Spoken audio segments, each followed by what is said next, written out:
Either we accept the emancipation or we really get destroyed.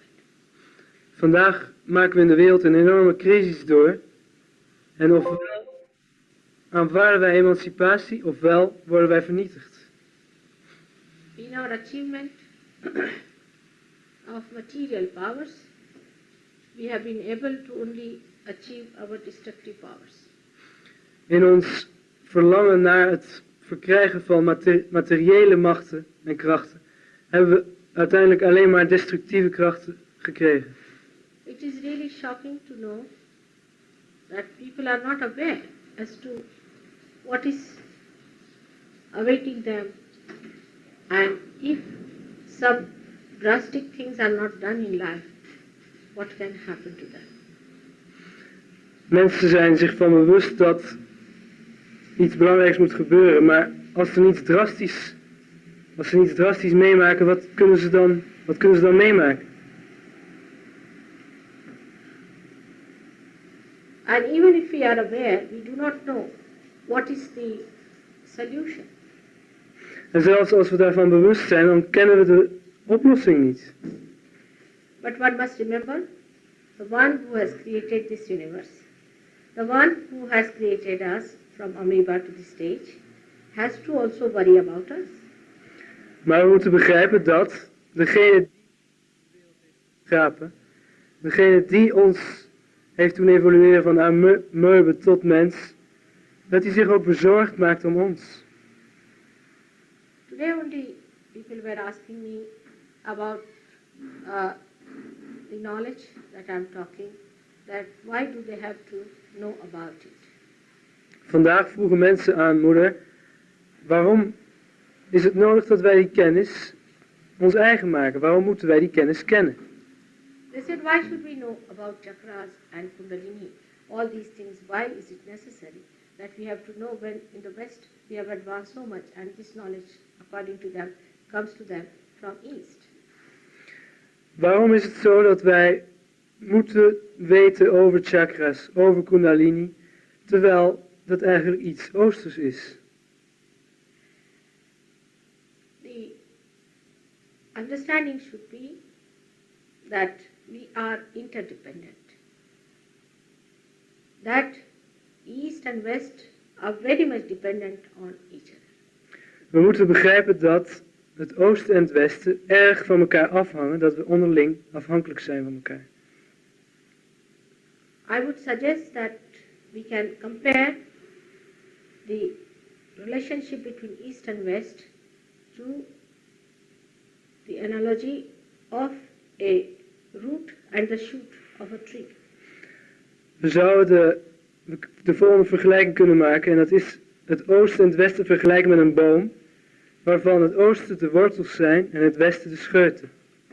The root cannot be seen, but it is working out its way to find sustenance for the tree. De wortel kunnen we niet zien, maar op een verborgen manier maakt hij alles, of bezorgt hij alles wat nodig is voor wat boven de grond leeft, voor de scheuten. The Western mind has been flowering like a shoot and building up itself on the outside. De westerse mind of geest heeft zich zo uitgebouwd dat hij als een boom steeds gegroeid is aan de buitenkant. Many Easterners who are impressed by Western success ideas of the material side are also doing the same. En veel Oosterse mensen die onder de indruk staan van het Westen, van de materiële successen, die doen hetzelfde. But in the East there must be some people who are seeking the roots of this tree, life tree. Maar in het Westen en in het Oosten moeten er mensen zijn die naar die wortels zoeken van die levensboom. This knowledge is about the roots that we are. En deze kennis gaat over de wortel die wij zijn. To look at, we have two eyes, a nose, and a face, and a body. All of us have the same. Om te kijken hebben we ogen, we hebben ook een neus, een gezicht, een lichaam. Iedereen heeft hetzelfde. We also know from the Western searching of science that we have evolved from amoeba stage to this stage. En we weten ook van, dankzij wetenschappelijk research, dat we ontwikkeld zijn van ameuben tot deze staat. We also know through psychology that there is a universal unconscious. Dankzij psychologie weten we ook dat er een universeel onbewuste is. From medical studies we know that within us there are systems which are called as autonomous nervous systems which look after our emergencies and try to neutralize them. Dankzij de medische wetenschap weten we ook dat er verschillende zenuwkanalen zijn in ons die ons bewustzijn verzorgen. For example, we know there is gravity in this Mother Earth. Wij weten bijvoorbeeld dat er zwaartekracht is in Moeder Aarde. But we do not know why there is. Maar we weten niet waarom die er is. We do not know why certain things happen, even in the medical science. Wij weten niet waarom bepaalde dingen gebeuren, zelfs in de medische wetenschap. For example, there is acetylcholine and adrenaline, two chemicals in the human body react in the opposite direction, and nobody can explain.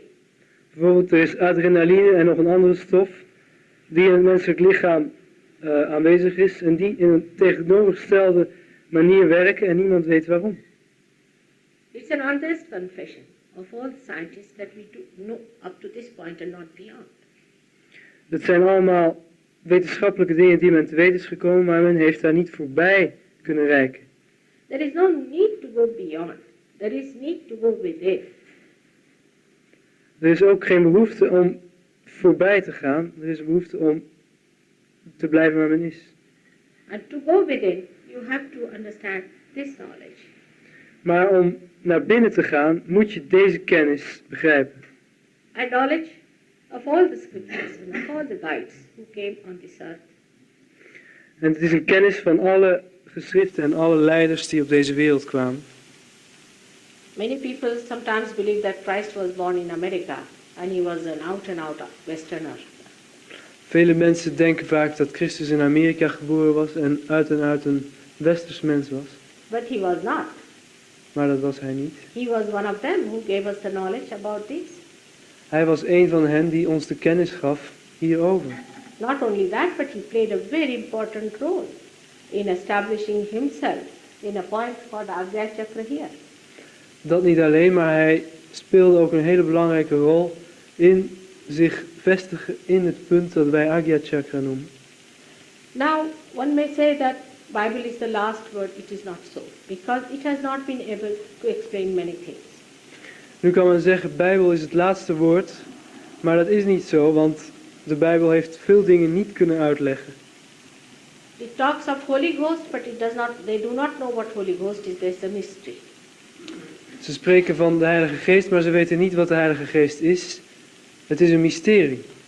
And also Christ himself has said you are to be born again, but they do not know what is born again. En Christus zei ook, je moet hergeboren worden, maar men weet niet wat het is, hergeboren worden.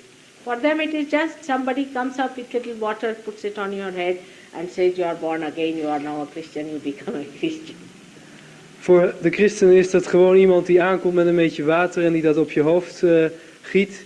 En die dan zegt, kijk, nu ben jij katholiek of christen en blijf maar een christen. Do you mean to say an incarnation of that level of Christ came on this earth just to make somebody take some water and put on somebody's head?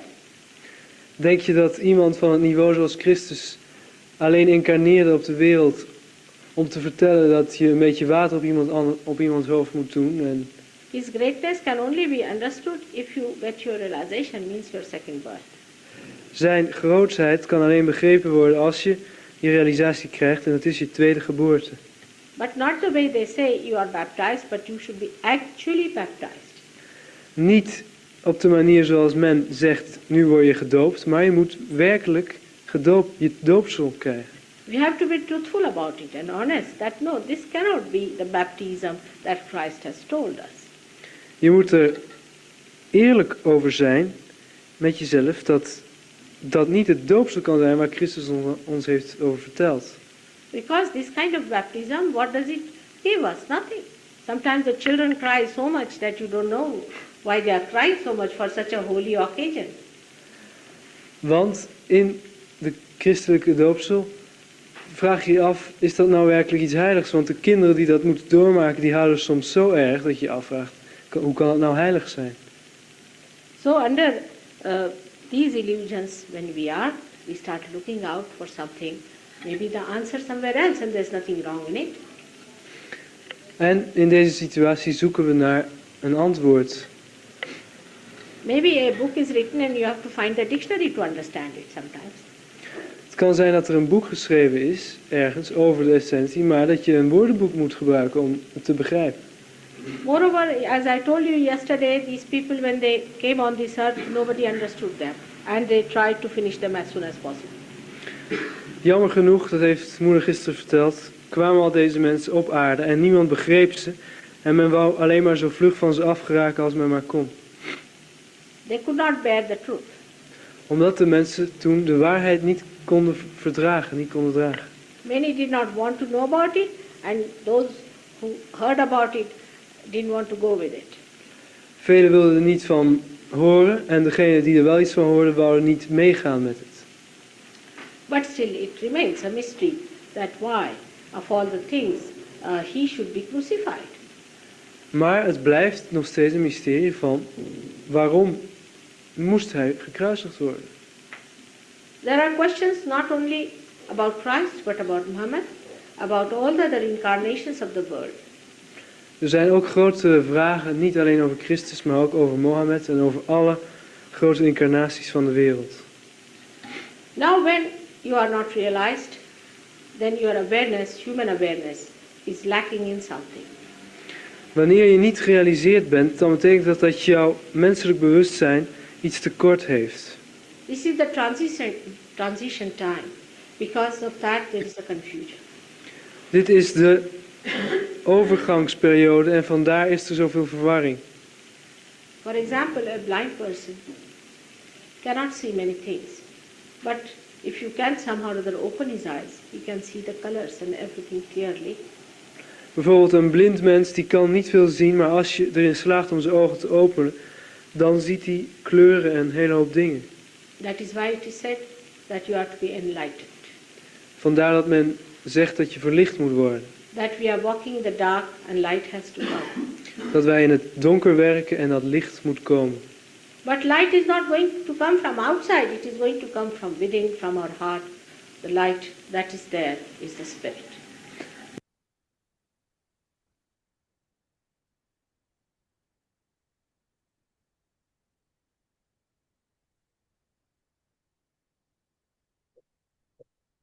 Shri Mataji. Welcome to our nice sunny April afternoon here. Robert Hunter and Natalie, thank you so much for joining us to share your beautiful experience and unparalleled times with Shri Adi Shakti Shri Mataji Nirmala Devi herself.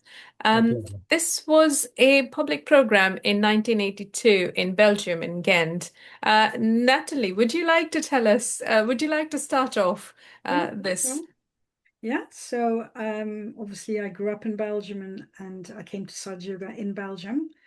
And I actually got my realization in July of 1982.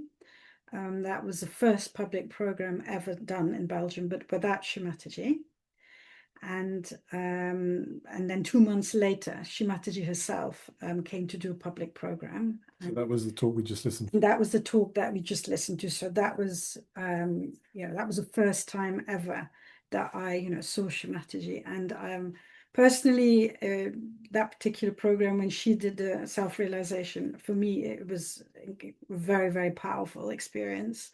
Much more powerful, I would say, than the previous 2 months. When I had the other program, but doing it with Shri Mataji, it was just, I mean, I almost felt like the Kundalini, it was like I was almost lifted off my chair. It was really, really powerful. I'll never forget. And then the next day, we knew Shri Mataji was staying for the afternoon at some people's place in Ghent. And so my mum and myself, we decided to obviously go and join the group.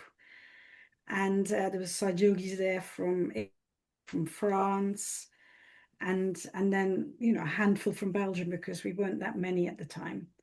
And so I always remember entering the house, and we could hear people talking sort of in the room, the first room on the right hand side. And so I remember opening the door. Because you were just 15, yes, I was just 15. And I Wow. remember just opening the door like that. And I was kind of like looking, I was looking, where is she? Where is she? Where is she? And then someone went like this, because it was like an odd shape, the room. And so basically, I couldn't see her because she was sitting, but basically behind it, the door was opening towards the inside. And so I couldn't see her. And so then I realized, that she was there. So, I went up to her, and I was brought up to, when I met a new person, I would shake hands. So I put out my hand to Shri Mataji like that.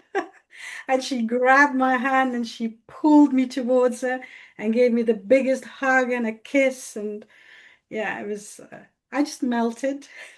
Lucky you. I mean, imagine at Lucky me, I 15. know. Yeah, exactly. No, that was amazing.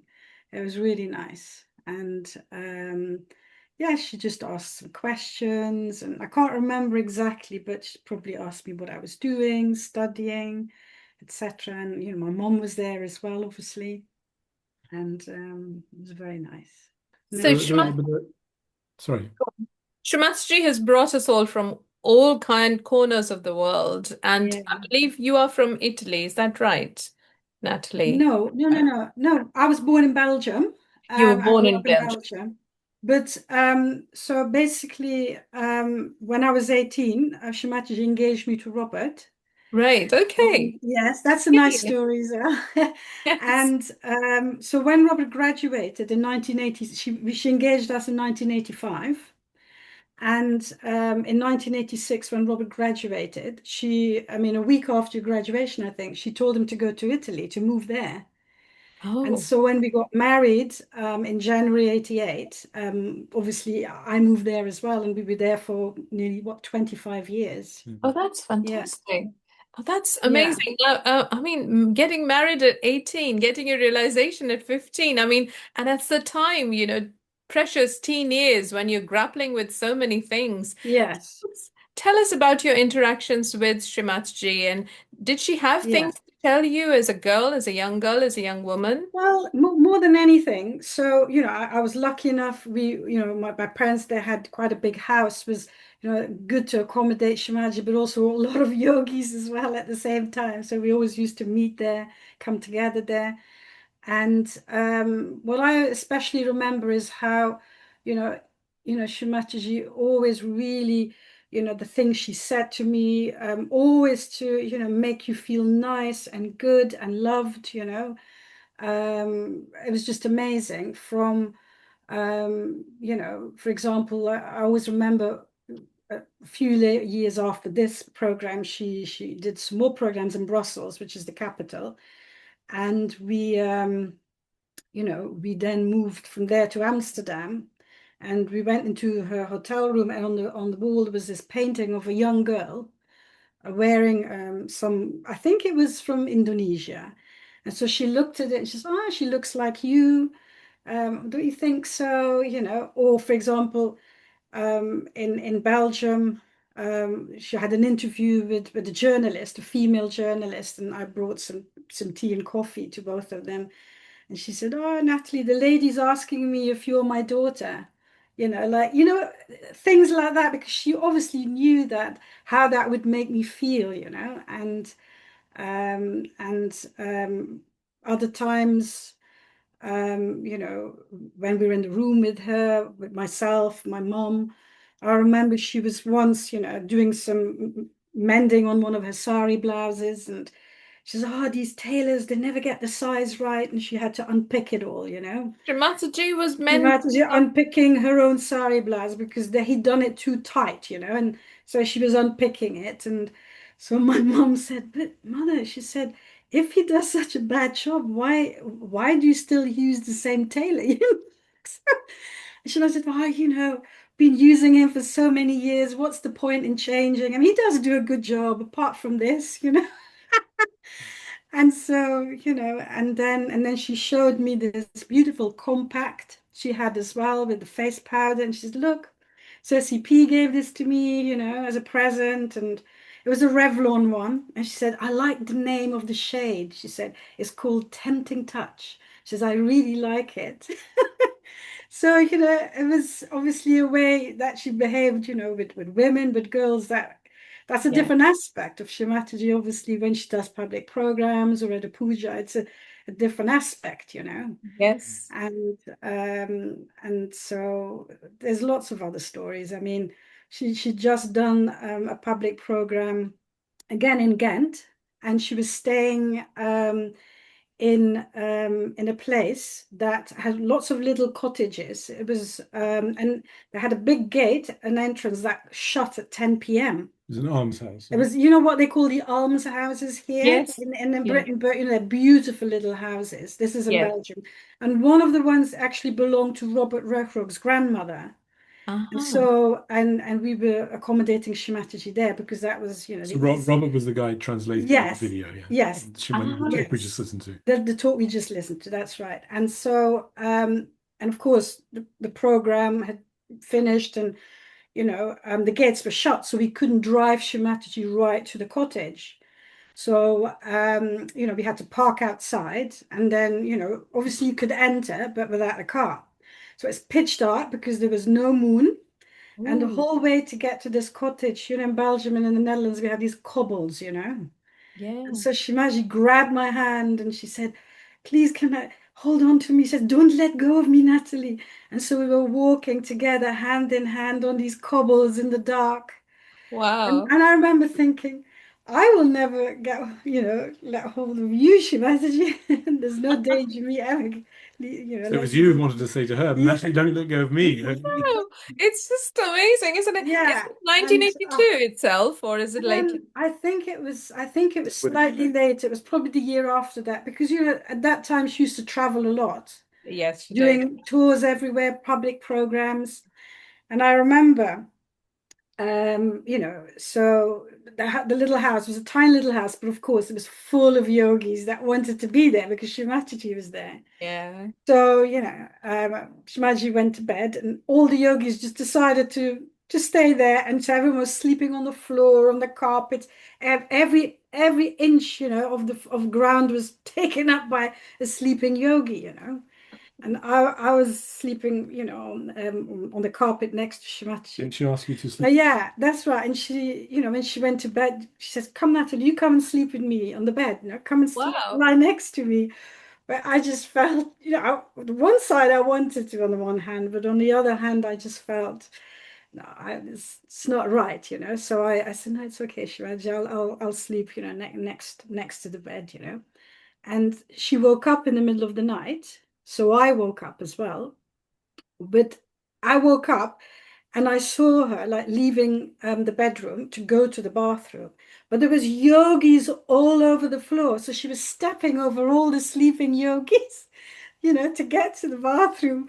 And so while she's in the bathroom, I was waking everyone up, "Get up, get up, wake up." And everyone was like, yeah. So, I mean, they were lucky that she might have walked over them, but still, so yeah, it was just an amazing experience. Yeah. Didn't you wake up and she was already awake and in her bed, lying in her bed? Yeah, and this was another time when she did a public program in Brussels. So before the public program, so we went and collected Shri Mataji from the airport in Brussels, and we took her to her hotel. Very nice hotel in Brussels.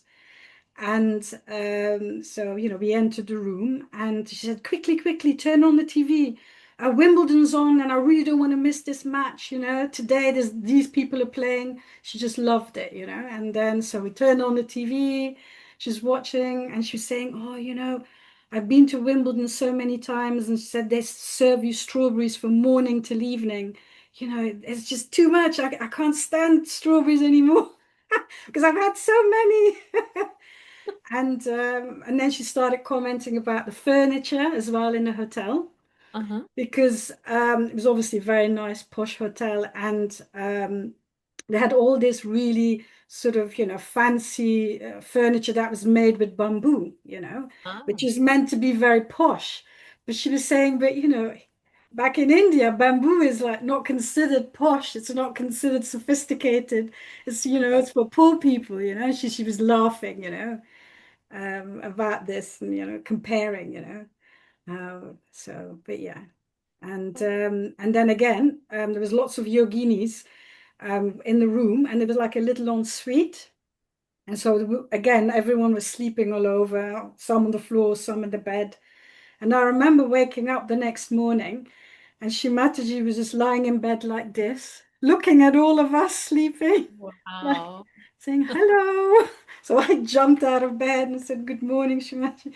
Would you like breakfast? And she was just looking at us like this, like smiling, So looking sweet, at like all a of mother us. looking at her. Yeah, Well, that's what I mean, exactly really, she's just doing. Oh, yeah, But I think what strikes me is that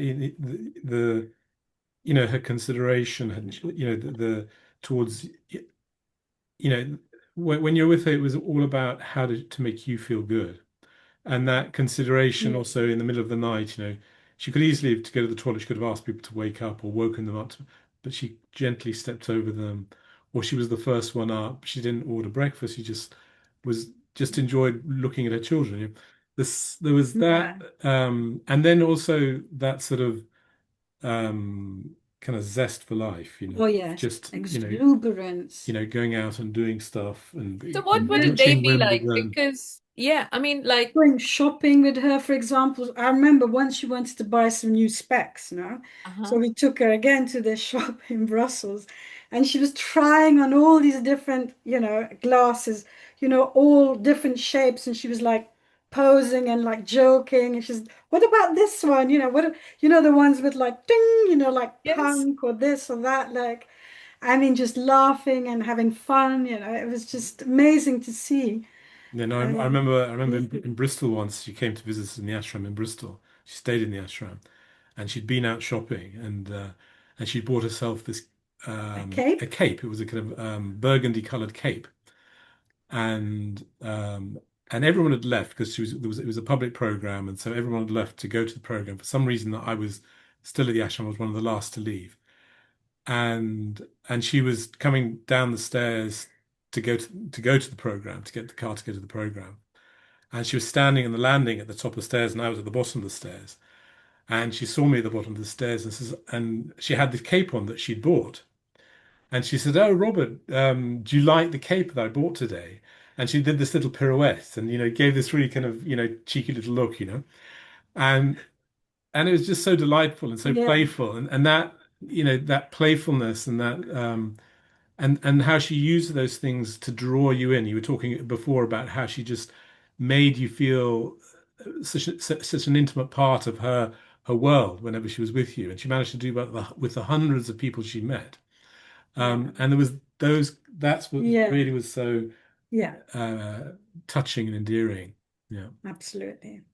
but Yeah, it's it's the ease with which, yes, totally at home. It's not like, oh, mother, the goddess. It's like, wow, Shamatsji, yeah, you there, but also you're here, and so one to one, isn't yeah, it? yes. yeah, And it wasn't all, yes, you have to obviously remember Yeah. that, she's the Adi Shakti, but she wanted people to just behave in a natural way. She didn't like artificial behavior. yeah, Yeah. And so, but of course, at the same time, be yourself, be normal, be natural, but remember she's the Adi Shakti. Yeah, this kind Don't take any liberties, you know, like there's that balance, you know. And another time when, you know, we lived in a castle with Shri Mataji, and she had very high expectations of us all because she obviously felt we had to so set this a is good fast forwarding now fast forward to the to 90s. the 90s. Yes, please And keep the dates. yeah, So we great. yes, but I remember, so she had very high expectations of us living in the castle. She wanted us to set a good example. Yeah, go on. Yeah, What did especially the women, Yeah, you because it's know. quite multi-layered sort of Yeah, reality for the women, yeah, especially. exactly. So you have to imagine in the castle. So it was Shimaji's, you know, residence. She was there. It was an ashram because we were, you know, about 6 families. 6 families with children. The husbands, some of the women went to work every day. Shimaji's family was staying there as well. There was the pujas that we had to cook there. So And it all the was golden all the builder. golden builders were there. There were about 100 of them because it was a building site the first year. So there's all these different levels. 1991 then? Yes, 1991, 92, 93, because you know the works went on for a Yeah. couple of years, you know. Yes. And so you would have Yes. during the pujas about 150 people, yogis altogether. Is that right? Some. Many, No, many more. 3,000. Well, in later years it was Yeah. 3,000, but in those days you could get anything from, Yeah. I'd say, minimum 600 up to 1,000 in Yeah. any puja. Yeah, yeah. So all the cooking was done at the castle and then transported to the Pendle, which was near the river. And then later on, it was on the property of the castle, just a little bit, you know, where the cars are parked now. But Yeah. the women in the Yeah. living in the castle, so our wives, you know, mainly the men went out to work and the women were there, Yeah. and they were, you know, managing, you know, the cooking for Shri Mataji, they were managing looking after a family, managing laundry, Everything. Yeah. Plus your own young children. Tell us plus your own a children. sense of that, please, because and what was Shri Mataji's advice and your own Yeah. sort of things that you picked from there? Because even Yeah. A today, lot.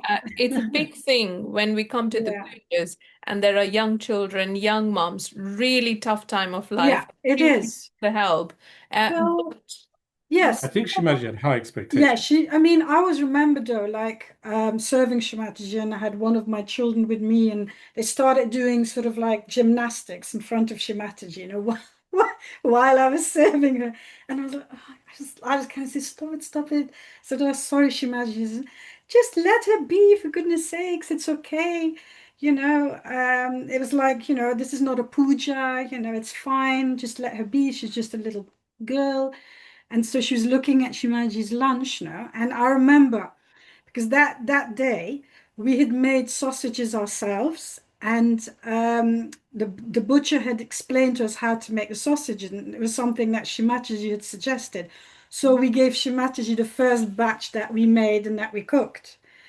And we made a mistake with the seasoning because the butcher had given us a pile of pepper and a pile of salt, and we didn't know the proportions, and we bunged it all in.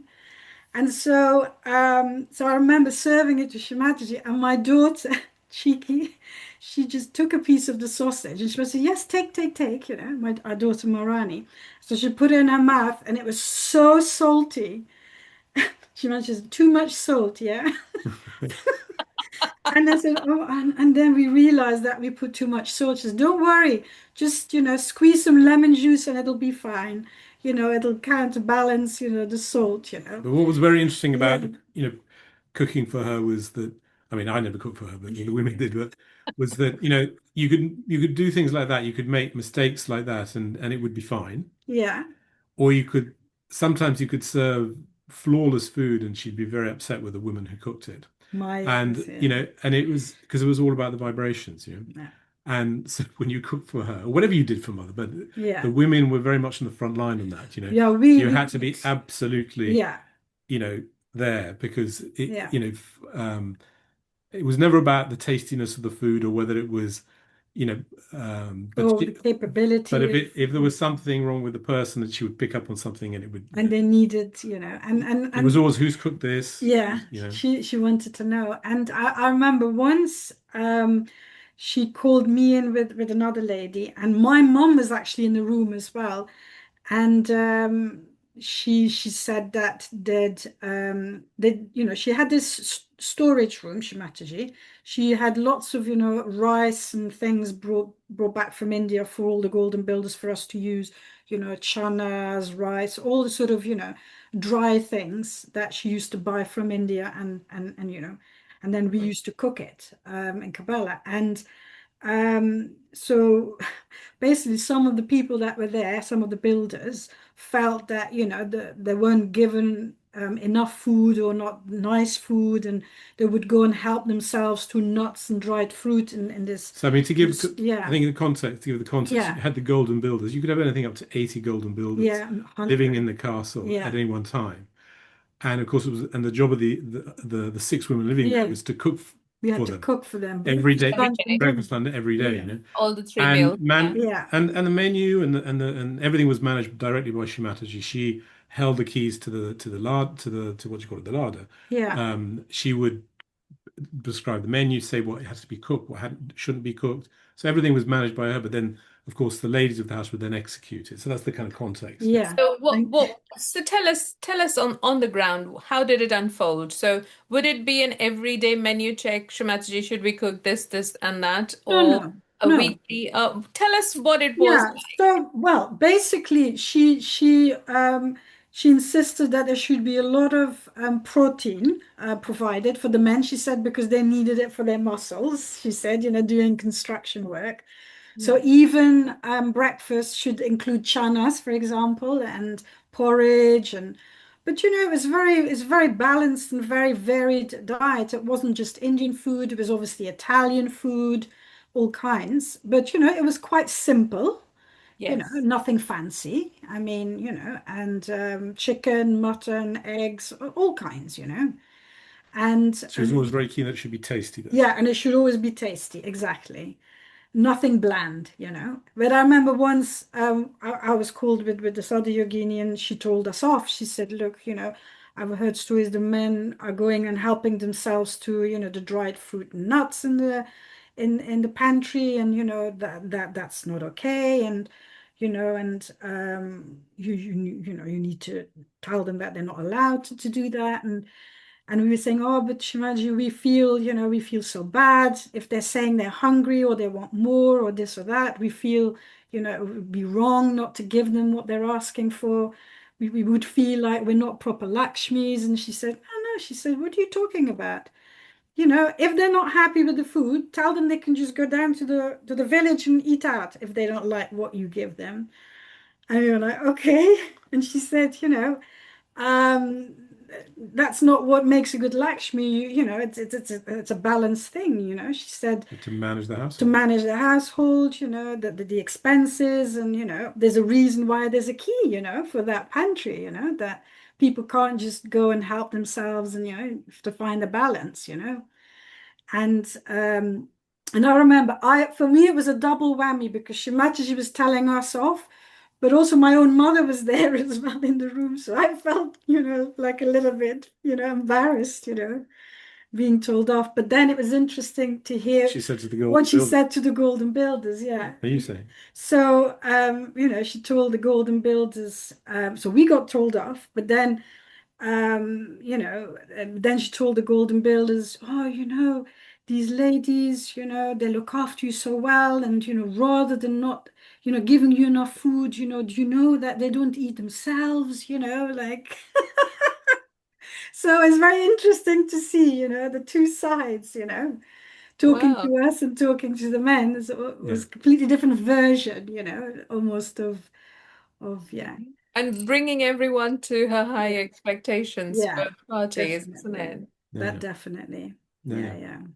yeah. No, I mean, but yeah, I mean, always, and she'd always high expectations, but she'd always big people up as well. Yeah. I remember, I mean, I was, so I, at university, I studied Hispanic studies and linguistics, and Tell us, you got your realization in Spain, wasn't it, Robert? no, in England, He in In Bristol, England. Yes, in sorry. Bristol. I don't know why I have No, this. I had He it. lived in it I had in yeah, I Spain spent some time in Spain. for some I research. spent some Yeah. time with Shri Mataji in Spain, That's why. um, Okay. but um, So sorry, I've lost my train So of your thought. self-realization, Yeah. and then you Sorry? were telling us. You up tell you, Yes. yeah. So and I got my I was studying Spanish studies, and my thesis was I did this thesis on the relationship between the church, the Catholic Church, and Franco, the dictator in Spain, yeah, and that kind of the interplay between the two of them.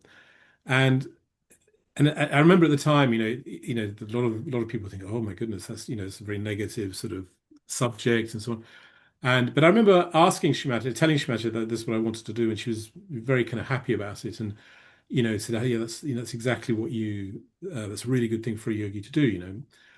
And but all it was a BA, so a bachelor's degree at the time, and it was just the thesis, my So your dissertation. dissertation topic, really, you Yeah, consulted and it was, much something degree.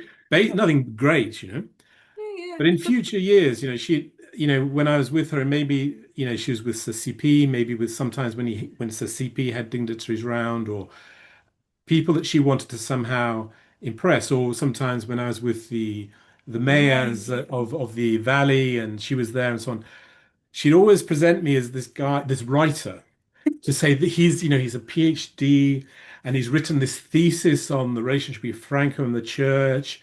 And and she'd present me in this really, really big me up, like this. And when all it was that, but she was proud of her children, Yeah. and she would always yeah. present you in the best possible light. And Wow. so yeah, that was but I remember years later after this, I was with Shri Mataji in um, it was actually it was the first time the Nirmal Sangeet Sarita had come to Europe. They'd come to Italy. 88. Yeah. That was the year, I think it was Yeah. around then, yeah. Yeah. And they were doing a tour of Italy, and with Shri Mataji. So they were following Shri Mataji. She was doing programs, and they'd sort of play at the programs and so on. And I think I was with them. I think I was driving one of the vans of the musicians or something. And anyway, we stopped off at this kind of, it was a little sort of family kind of restaurant in the middle of nowhere, in the middle of the Tuscan countryside, and to have some lunch. And so CP was there, and all the musicians and a group of yogis, and she saw I was limping. And so she called me over and she said, that's Franco. That's Franco. Are you still working out in you? And anyway, she got me to sit down and next to her during the whole meal. And the whole meal, she had her hand on my knee, working on my knee. Just had her hand rested on my knee the whole meal while she was eating. And she kept. I remember she was kept passing food from her plate to mine. So she didn't like the skin on the chicken, so she said, "You like? You like Yeah, I love it." She says, "You like this, don't you, Robert?" So you keep putting it on my plate, like so. But anyway, um, one of the things that came up was so years before. I had been 8 years before. I mean, this would have been 88. Yes, In not that. 85, I was in Spain. I'd been in Spain.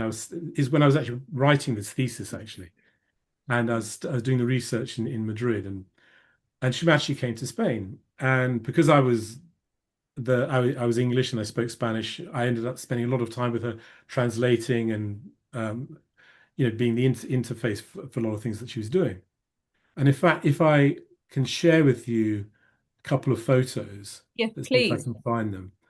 How do I share here? There we are. I think you've got to give me permission to Yes, share. I have. Go on. Let me. It's there. You can do that. It's Okay, so lovely. here, yeah. Yes. So this is actually. What do I do? Content only. How do I? Oh, share. Okay. Can you see that? It's a very grainy photo.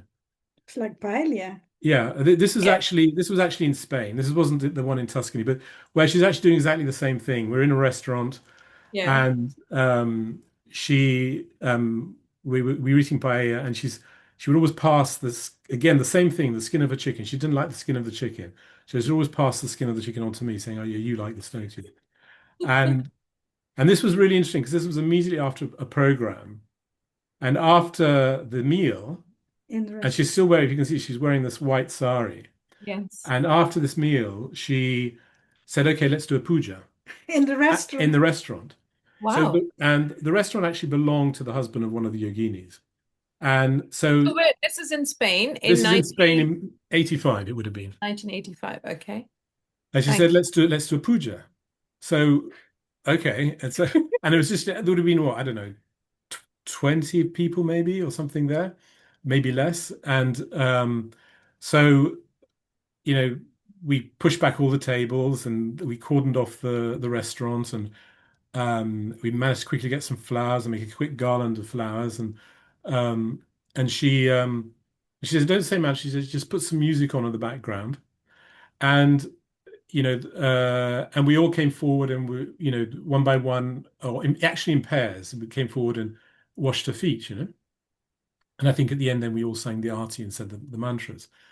And but she said it was the first time she's ever done a puja in a white sari, in the sari of the guru, because Ah. when when she did the public program, she'd always wear these Mm. white saris, very simple saris, to represent the fact that she was in her aspect of the teacher.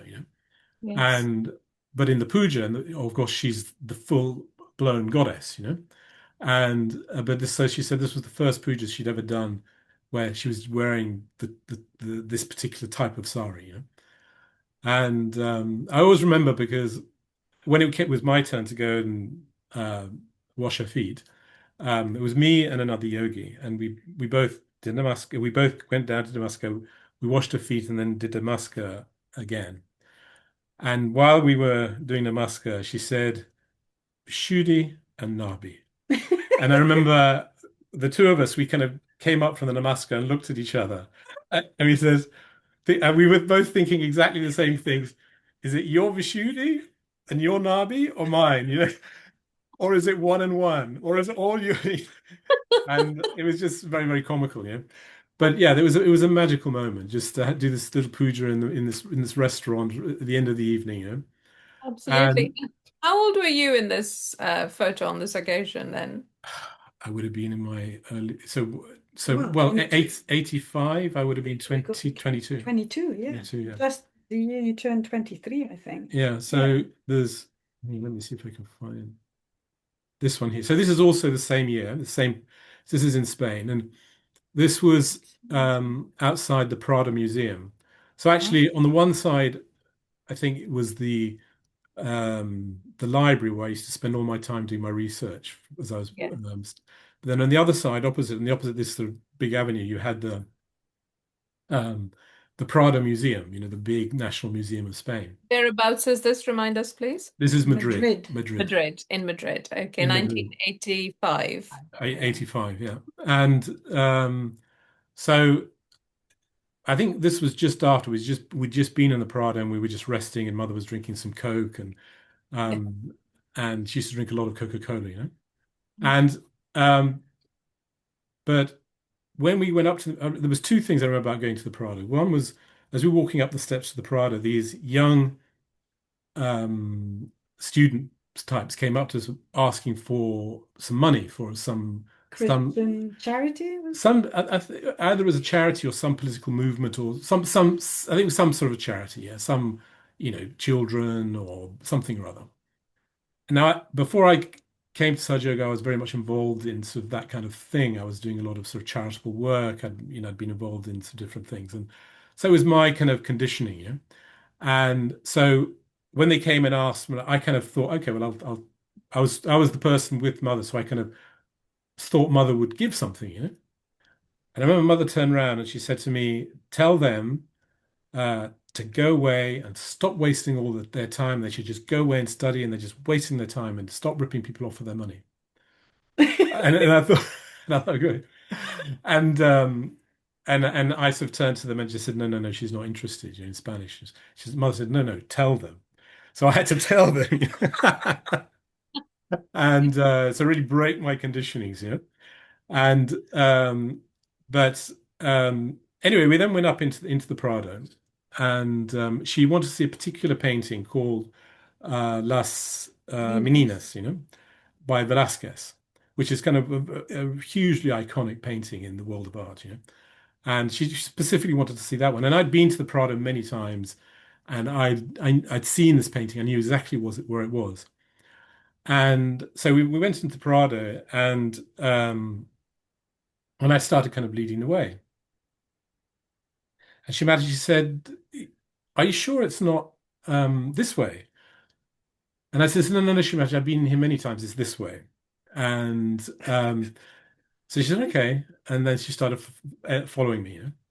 And her and the other yogis who were with us, you know? And as I was walking, I was thinking, suddenly realized I got no idea where I am. You know, that I don't remember this room at all. I don't remember that. Where am I? You know?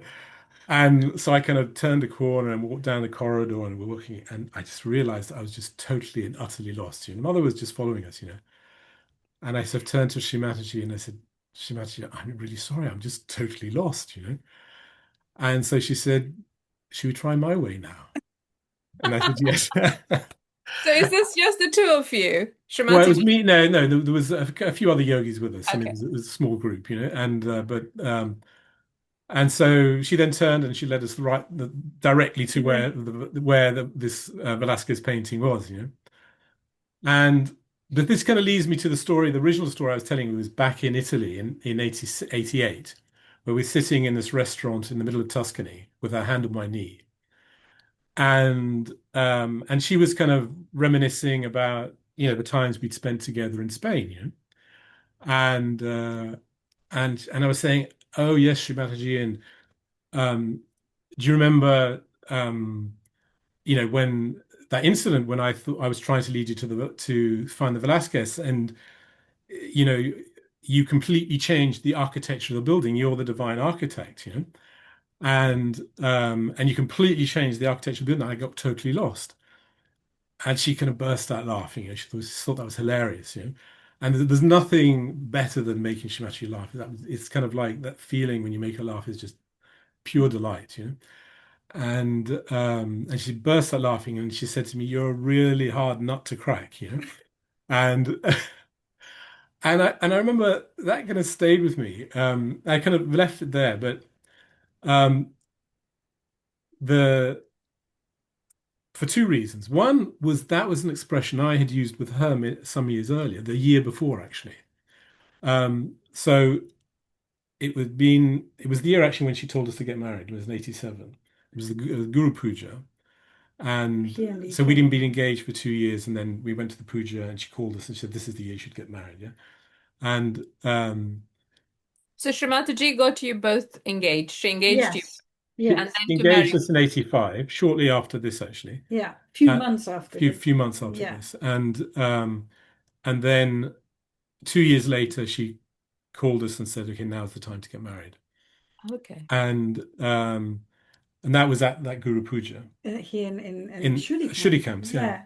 But just before the puja, Shimataji had gone down to Wales because the CP had been given this honorary degree or honorary something or other from the University of Wales and in Cardiff, Yes. and so Shimataji was there had gone down for the ceremony, but she wants, in order to kind of to honor the CP, she particularly wanted to wear some jewelry that the CP had given her as a present. So I was entrusted. So this jewelry had been left up in London. So I was entrusted with taking the jewelry down to Wales for Shri Mataji, you know. So I remember catching the train down to Wales, overnight, and sort of eventually got to the hotel really early in the morning. And so went up to Shri Mataji's room and sort of to give her the jewelry, and she kind of sat me down on her bed, and she'd obviously just had her breakfast, so she pulled up the trolley and she served me breakfast and made sure I'd been fed, and What did you have? I remember orange juice, I remember some oranges, I remember some tea, but that's pretty much it, you know.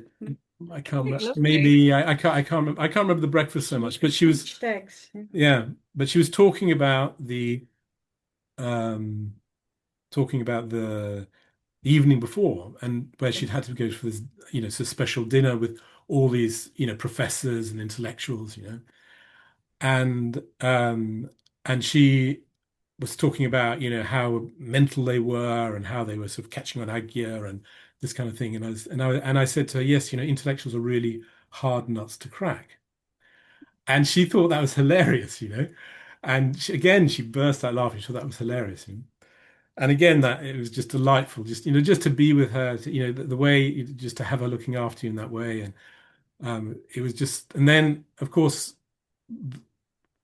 she went off with the CP. There was the ceremony, and also her two daughters were there, because it was, all about, honoring the CP. And so, but then she said to me, you must come back uh, on the train with me to London with me and my family, And the so that's great. So I don't remember how it all worked, but we ended up at the station, and we were traveling first class, and to catch the train back to London, and we walked up onto the platform, and so CP was leading the way, and so CP said, okay, first class is down here, because you know how the carriages of the first class are usually at one end or the other of the train, and it's usually indicated, and so CP, okay, this is where we have to go for first class. And she actually said to him, are you sure? Are you sure it's not down that end? And fool that I am, I said, no, Shri Mataji, look, it says first class over there in the direction CP was saying. She says, oh, okay. And so we went over in the direction that CP was indicating. And there was some benches there for them to sit on as we waited for the train. But of course, there were these two kind of punk rock type figures sitting there, and I thought I've got to ask them to move, to maybe allow them to sit down. These two, elderly people, and you can imagine how they responded. Just so it says potentially this, unpleasant situation was emerging. But then over the loudspeaker, there was an announcement that, this is an announcement to all first class passengers, that, the first class carriages will no longer be at the front of the train this time, they'll be at the back of the train. So we had to walk all down to where Shri Mataji initially said, and I thought, oh no, I've done it again, and but she said nothing, she just that was fine, and so I thought, got away with it this time, and anyway, so we went up to London. I went back up to Shudi camps. Eventually, Mother came back up to Shudi camps, and there was the puja. And in that puja talk, Shri Mataji talks about people listening more to Sir CP than to her. And she references this incident, and I'm thinking, oh God, you get this feeling that everyone's just looking at you, and she's about to stand up and say, and it was Robert, and he's the worst sergeant in the world, and but of course she didn't mention me. There's no way, I don't think, of identifying me at all in the story, but it was clear to me what she was referring to, I just felt awful, and then she carried on with her speech, and then she started talking about these intellectuals that she'd had to deal with, the night before, or the two nights before, and how they were really hard nuts to crack, And that just, that from feeling awful, I just kind of felt melted, Yeah. And again, that very, very, that's just so typical of Shri Mataji. So on the one hand, she will set you right, but there's always that hand there to catch you and hold you and, look at, comfort you, and it's very, very much how, she would operate, That's a very and sort of an early time where, because this is happening more and more as time has gone on, isn't it? That first experience when all of you were so young in your 20s, in Cardiff, I think it was Lewis and Carol Garrido Lewis was doing his law degree, and how Shri Mataji, in one of these golden memories, he had shared how Shri Mataji had engineered the whole situation so that Sir CP got that honor, and right, then the whole family came came together, and then she makes it abundantly clear that yogis, you and all the yogis have to listen to her and no one else, even within the family, isn't it? It's just sort of a very tight and a very thin rope to walk on, isn't it? Yeah, I think, living in the castle in the 90s, I mean, we saw that very, Yes, yeah, yeah, I mean, definitely. so, yeah, I mean, because, her family would come, her daughters, her son-in-laws, her grandchildren, so CP, they'd all at different times come and stay.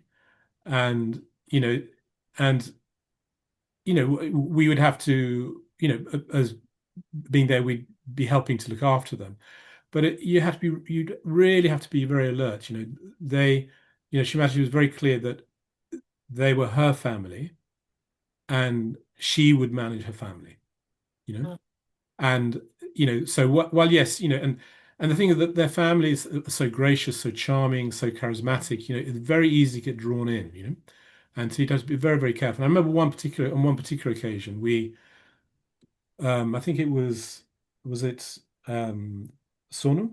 I can't remember who it was, her granddaughter, and we'd been asked to take. It was the Saturday. It was a puja. I can't remember which puja. I think it was Navaratri, because it was sort of autumn, winter, because of the fog. Yeah, and so we'd been asked to. Natalie and I had been asked to accompany Sonu to shopping in the area. She wanted to do some shopping, and it was the Saturday, so the day of the evening program, Early afternoon, this was. And so so this was early afternoon. So we took her off and we did the shopping and we came back.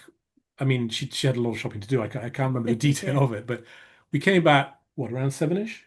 Probably, yeah. Yeah, around 7 o'clock we came back. Really foggy. And because it was quite foggy, we had to come back quite slowly. Yeah. And when we got back, Shri Mataji was in the sitting room waiting, and she was waiting for Sonu because she didn't want to go to the program without her granddaughter. Without Sonu. Yeah. And so Shri Mataji then, sent us. She didn't actually speak to us directly about that, I remember, but she sent us a message and she said, "Look, I appreciate that you were taking my granddaughter out, but you should have asked me before you took her out." Because I think what happened was Sonu asked us to take us, and we just said, "Of course, if that's what you like, but we didn't ask Shri Mataji's permission first. We didn't say, look, Sonu has asked us if we would take her to the shops. Is that okay by you?" And I think and that kind of exemplifies very much the nature of the relationship. It's of course you're expected to treat her family with the due respect of people who are just Shri Mataji's family. Yeah. And but not to be sucked into that, and that it's Shri Mataji would manage that. And I remember with the CP as well. She once called me and Giorgio, another guy who was living with us in the castle, another yogi who was living in the castle. Is it Giorgio or Alberto? I can't remember which. I think maybe it was Alberto. And anyway, she called the two of us and she said, look, and this is shortly after the CP had retired. And so he was now living pretty much full time in the castle with Shri Mataji. And which year would this be? mid-90s. Late 90s. Yeah. It would have been late 90s. Yeah. Yeah. I mean, mid-late. Yeah. It would have been around then. So, anyway, she called us and she said, look, so CP is used to the fact, whenever we go anywhere, he's the center of the attention because he's the Secretary General of the United Nations. He is, and she said, but, here, when I'm with him, I'm the center of the attention and he just gets ignored. And that's what would happen, when he would accompany her, then all the attention was on Shri Mataji. Everyone was worried about making sure Shri Mataji is fine. And so CP was just kind of forgotten about. He was just, So she said, she specifically tasked me and this other yogi to, whenever she went out with him into, the programs and the pujas and the evening program, whatever it was, that we were specifically to look after Sir CP and make him feel looked after. So, to carry his coat, to when we sit down, take off his shoes, make sure that he was getting his refreshments, his drinks, and all this kind of things. So, she was incredibly attentive to him, but at the same time, it was a kind of this game, and it was a game that we were meant to we were part of, but there were very, very clear Maryadas. Mm. And if I go back again some years, again, it would have been 86, 85. They had this house in Brompton Square, just near Harrods, and which mother had spent sort of years with yogis decorating. It was incredibly lavishly decorated with gold leaf everywhere. It's absolutely extraordinary house, totally unique. Everything was, done very, Very ornate. very ornate, but also Yeah. handmade stuff, things that I remember she'd taken these gold frames and set them against the angle of a wall. There's incredibly elaborate gold picture frames, and then she'd set them against the angle of a wall at 45 degrees, and then created these glass shells behind them, these triangular glass shells. So you had this picture frame, Empty. but then these glass shells where she put lots of ornaments, jade and stuff like that. So incredibly inventive, and totally unique house. You could never find anything like it. But they were trying to sell it.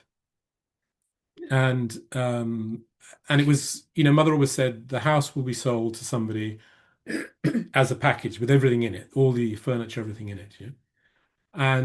But that was quite an ask because it's so unique. You needed to get exactly the right person to buy a house like that. So it wasn't an easy sell. And so CP was getting, I think, a bit nervous about this.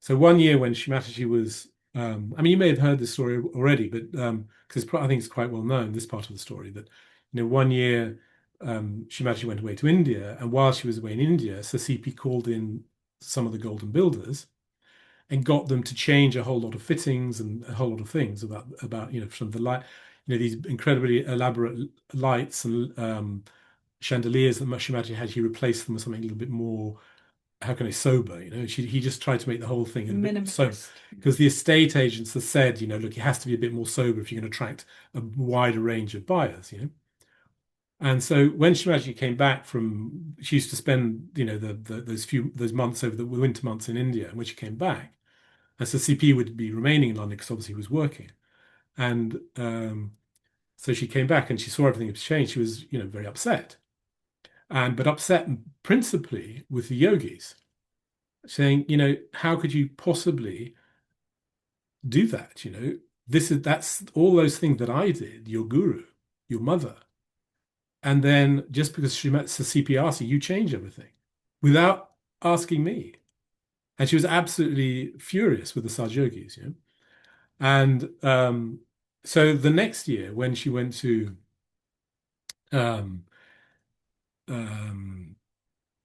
India again, as she would every year, she called me and she said, Robert, I want you to look after the house while I'm away.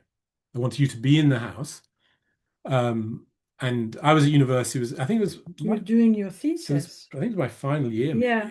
And she says, it'll be perfect because you'll have no one to disturb you. You can do all the reading you need to do. And which was great. It's true, because I was very behind with my reading. And she says, you can do all the reading you need to do.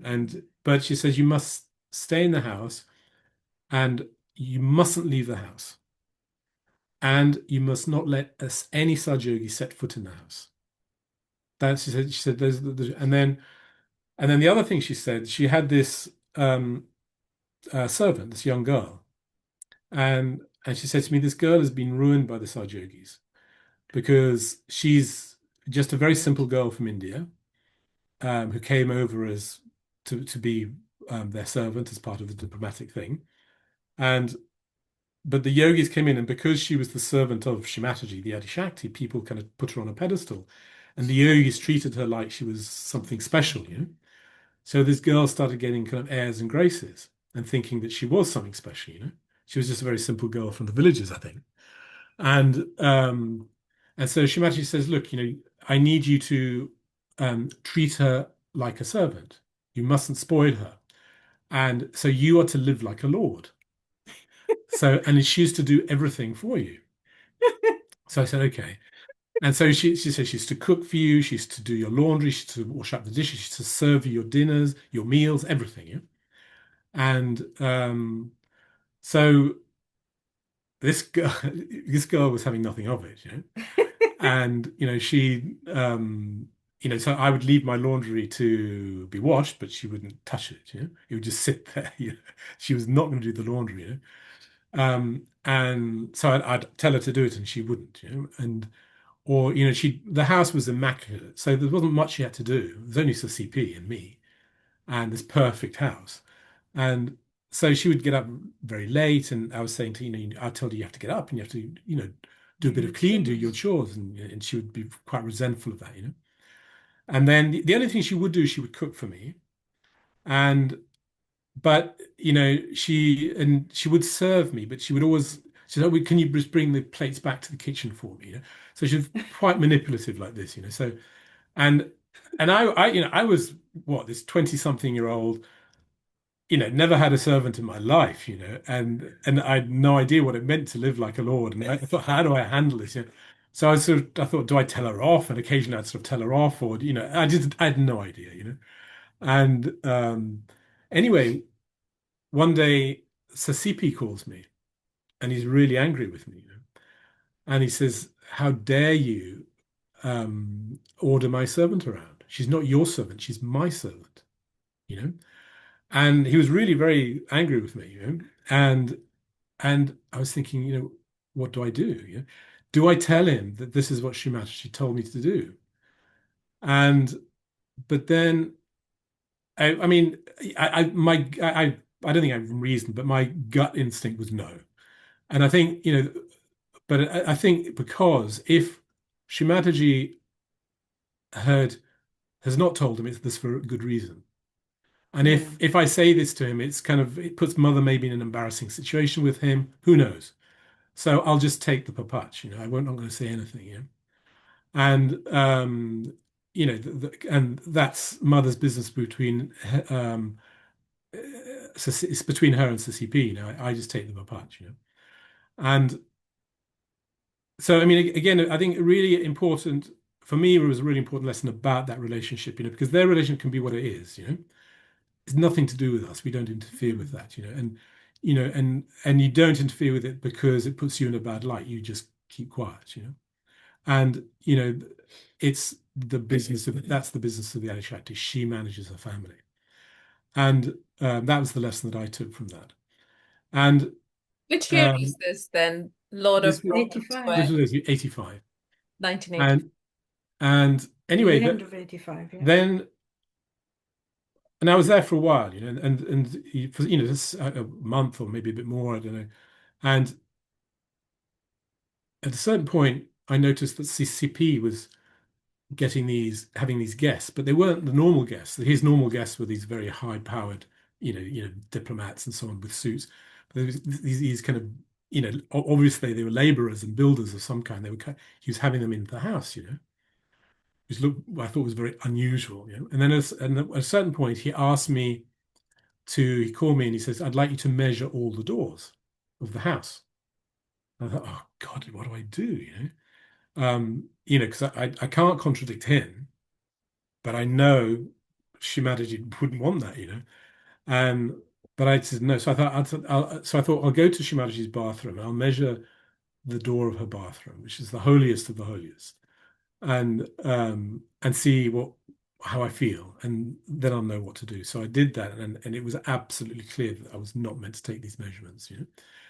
And so I just didn't take them, and a couple of days pass, and the CP calls me and says, "Can I have those measurements?" And I said, I kind of kind of looked down and was very embarrassed. I said, I'm sorry, I haven't done them yet. And there was a kind of, I could see a flash of anger in his eyes, as, well, why not? Why have, I'm this 20-year-old kid, and he's the Secretary General of the United Nations who's asked me to do something and I haven't done it. And I said, well, why not? And I just said, I just don't think Shri Mataji, I couldn't say, I didn't know what else to say. I said, I just don't think Shri Mataji would want me to. And of course he immediately understood. And he said, he switched, became Sir CP the lawyer. He said, oh, don't worry, you don't know why I'm asking you to take these measurements, so you would have no blame. Just take them. And I just said nothing. And he left it at that. And I never took the measurements, and he never asked them for me again. But a few days later, David Sparrow called from India. So David Sparrow at the time was the leader of the UK. And he called the house, I can't remember why, something that Mother wanted or something or other. Anyway, while I was on the phone to him, I said, look, David, you must tell Shri Mataji that this is what is happening here. This is what the CP is doing. He's asked me to take the measurements of the door. There are builders coming in, not yogis, but they're builders. And can you please give that message to her? And with that, I thought I'd done my bit, and eventually I went back to university and finished my studies, and life went on. You went to Italy. And yeah, many years later, I was, again, I don't know how many years later, but I think it was in the Cabela years, so it would have been in the 90s. I was with Shri Mataji, and again, she was kind of reminiscing about the times when I was staying in a house in Brompton Square, and she was saying, did you manage to get a lot of studying done? And you remember I said you should, and I said, yeah, I managed to get a lot of reading done. It was fantastic. It really helped me with my studies. And I said, oh, and do you remember, Shri Mataji? Do you remember that thing about CCP? And she looked at me, she says, what? And I said, well, that he was had the builders in. She said, what? And so I told her the story. I said, this is what happened. And she said, nobody told me that. And then she went, now I understand. And because she'd had to come back early from India that year because the CP had ended up in hospital. And I can't remember what he had, but something or other. And she said, I never understood why he got sick. And now I know.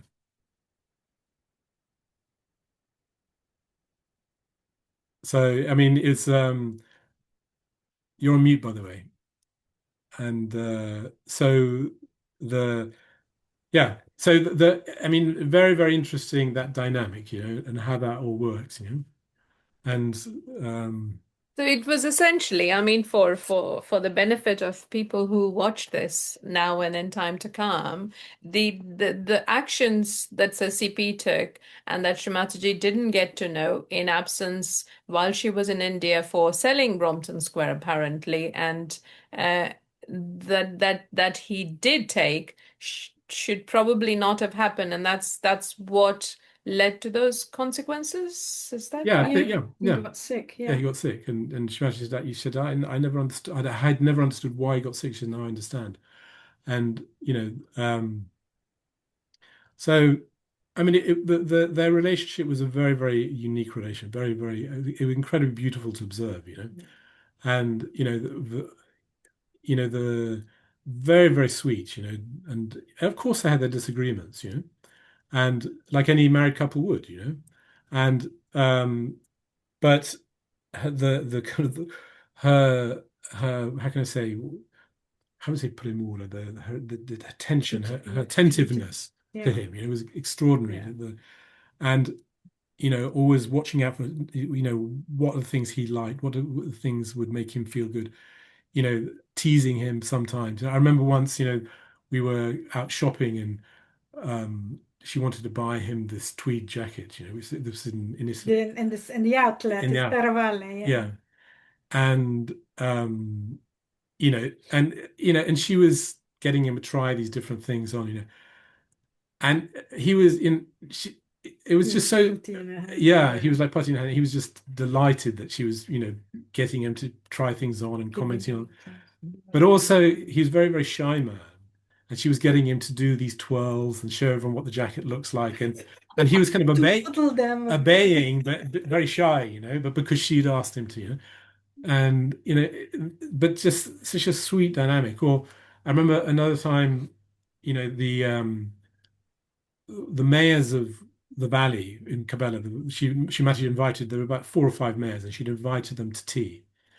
And so she wanted to, and so CP was there as well, and they wanted to give them a gift, So and she managed to have this, used to have this big collection of silver, and so she got us to sort of bring out all the silver and lay it in front of them, and they were going to choose some items of silver to give to these mayors, And I remember Sir CP, he was retired by this time, but of course, as the diplomat, this is exactly the kind of thing he knew about, that he understood.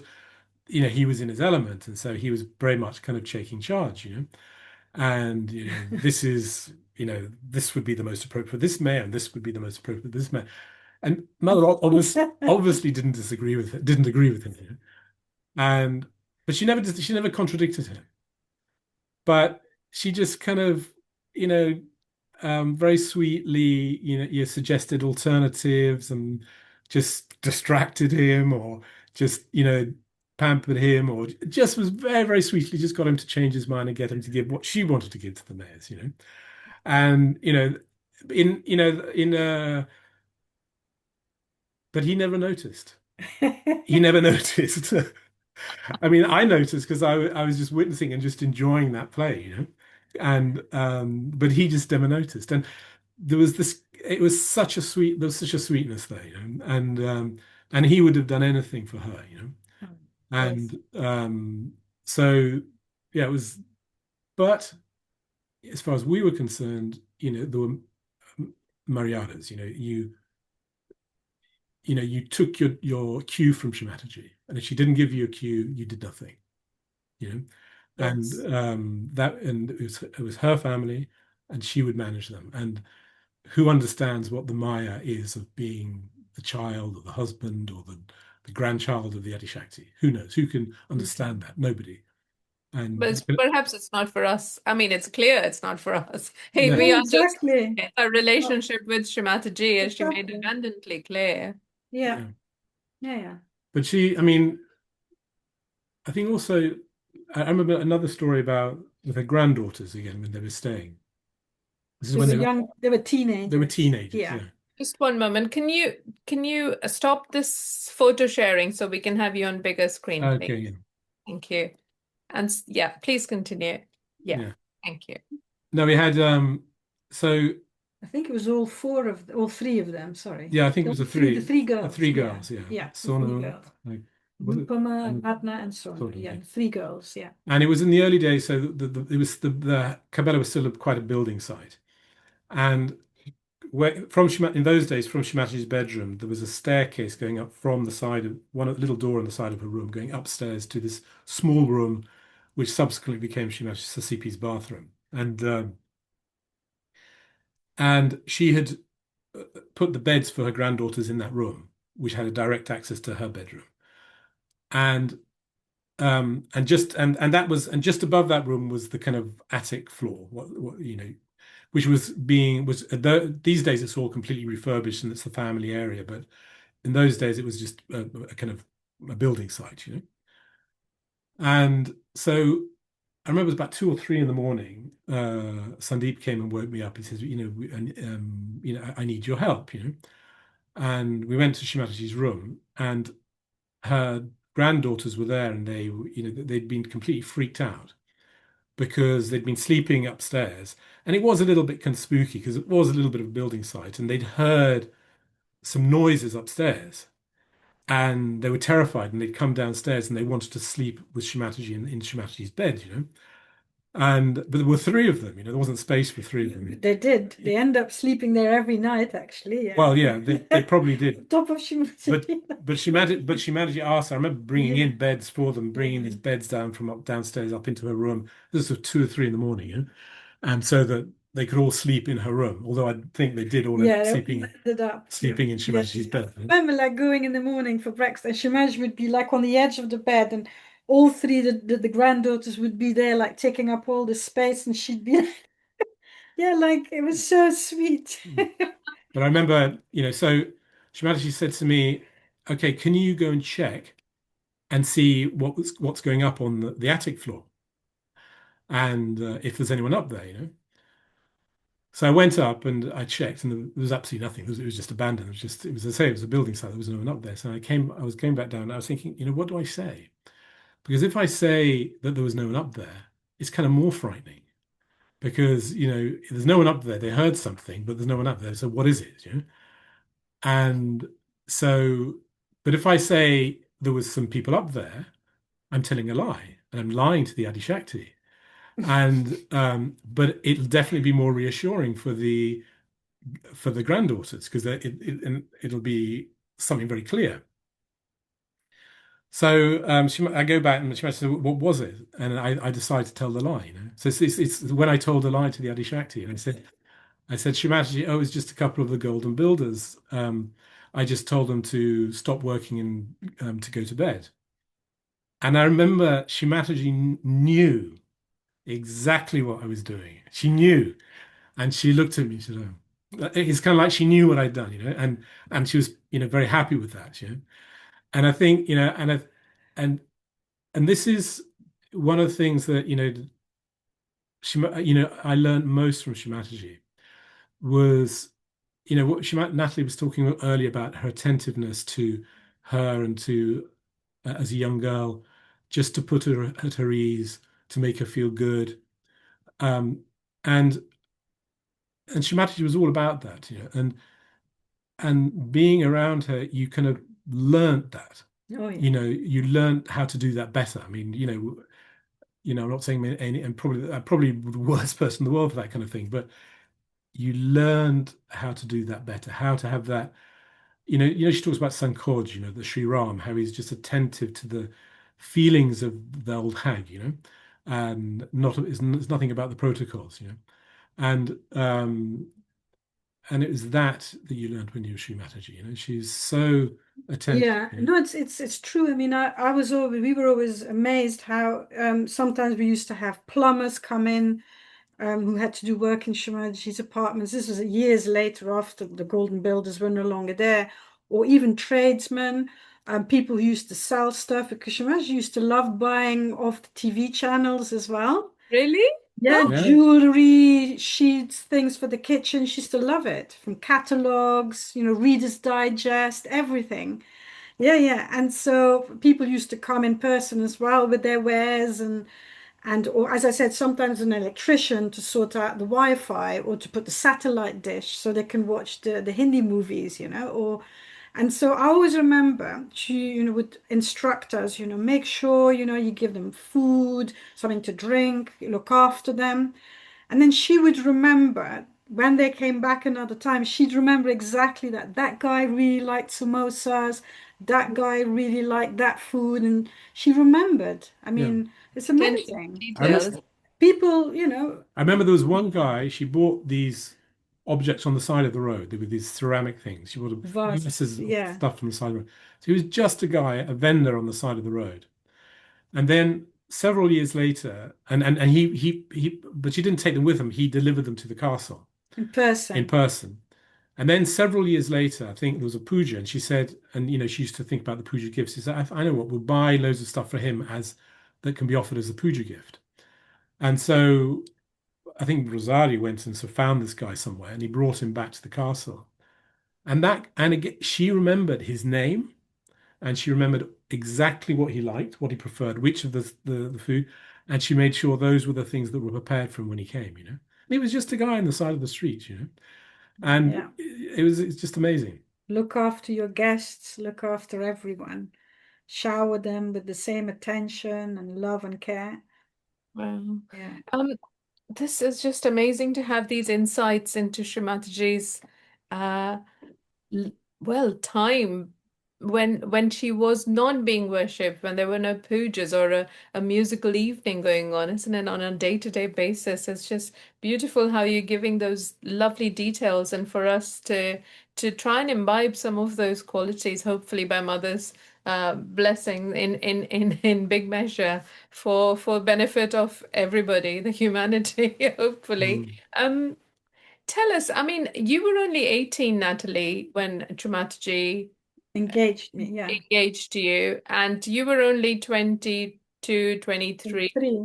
when Yeah, you were there was engaged. about 4 years difference. Yes. So Tell us about it, because Mataji would have, did she say something? Because 18 today, it seems, is a very young age to get married, to get engaged and get oh married, yeah, or not. yeah. No, yes, I guess everyone's different, but I actually wrote a letter to Shri Mataji asking her to find me a fiance. I asked her.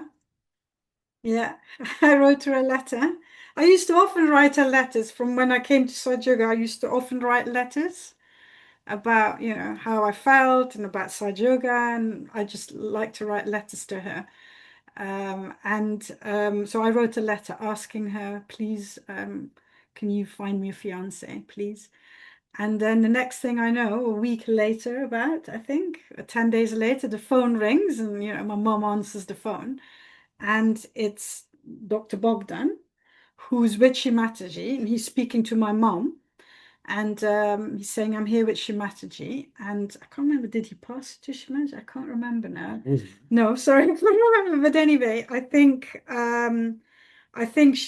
he then passes the phone to Shri Mataji, and Shri Mataji talks to my mom, and she says, look, I found this really nice boy for Natalie. His name is Robert. Do you agree for them to meet? She asked my mum, not me. Yeah, it's very interesting. She asked her mum. She asked my mum if my mum agreed for us to meet. Wow. And, does she approve? And so she says there's Diwali Puja in Tivoli in Italy in 85 in November, I think, or October, November, and he will be coming. So, But it's interesting, when she spoke to me, she said to me, okay, when I accepted, she said, well, I now need to get the approval of Natalie's mother, not of Natalie, of Natalie's mother. yeah. Yeah. And that's what happened. Mm. So that's my side of the story. What about yours? Yeah. Well, I mean, the first time I ever met Shri Mataji in privately, sorry, let me just close that. The first time, so I'd met Shri Mataji several times in a public context. So, we got to It London. was in Bristol, wasn't it? Yeah, I mean, so I was in Bristol. I got my realization in Bristol, and Shri Mataji was obviously based in London. So we'd go up to London sometimes, and she'd often do programs up there in the Colston Hall and so on. And so I'd met her in that environment, so where you'd go up to her at the end of the program, because she'd receive people at the end of the program, and she'd work on you and this and the other. And but I'd never had a private audience with her, and I can't remember what year it was, 83. I mean, Chris Greaves would know, but You were 20, basically. yeah, very early 80s, and so she came down to Bristol to do a program in the kind of West Country, and she was staying in the Bristol ashram, and I was living in the ashram, and I was of course the youngest of everyone. I was the everyone was older than I was, and I was perhaps the newest. To have been in Sahaja Yoga a year was like, oh my God, he's an old Sahaja Yogi. And and I'd only been a few months, let's say, I don't know. And Shri Mataji was staying in the room upstairs, and I was downstairs in the hall meditating, and everyone was up and down and in her room and this, and I was just too shy. I thought, but I remember sitting there meditating in the morning and thinking, oh my God, it'd be so nice to be with Shri Mataji. So no, just meditate. If you meditate, you're with her, And then, yeah, but to be with her in person, it'd be nice, And just that was the dialogue going on in my head, And so I was really deep in meditation. And so at a certain point, one of the people who was with Shri Mataji comes into the meditation room and he says, "Oh, who's Robert?" I said, "That's me." And she says, "Shri Mataji wants to see you." And it was kind of the last thing I was expecting. And I remember running up the stairs and coming to the threshold of the door of her room and knocked, and it opened. and I was slightly out of breath, and the door opened, and I remember this is an incredible vision where I remember we painted the room for her with this kind of peach color, and there were these huge windows, and it was a sunny day, the light was streaming in, and she was just lying on the bed in a cotton sari with the head just hanging loose, just totally relaxed with her lying on the bed. And it was just a complete vision to behold, and I kind of I was almost out of breath, right, and I couldn't catch my breath, and the sorry, I don't know why that's up, and she just said, Robert, how are you? How are you? You come in, come in.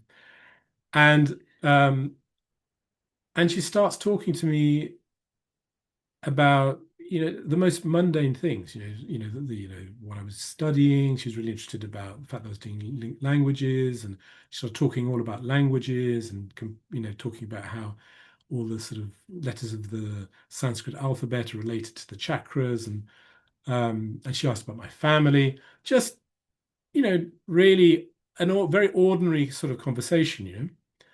And I'd kind of expected that if I was going to be with the Adi Shakti, it would be this big cosmic experience where we talk about the meaning of life and this and that. But it was just so ordinary.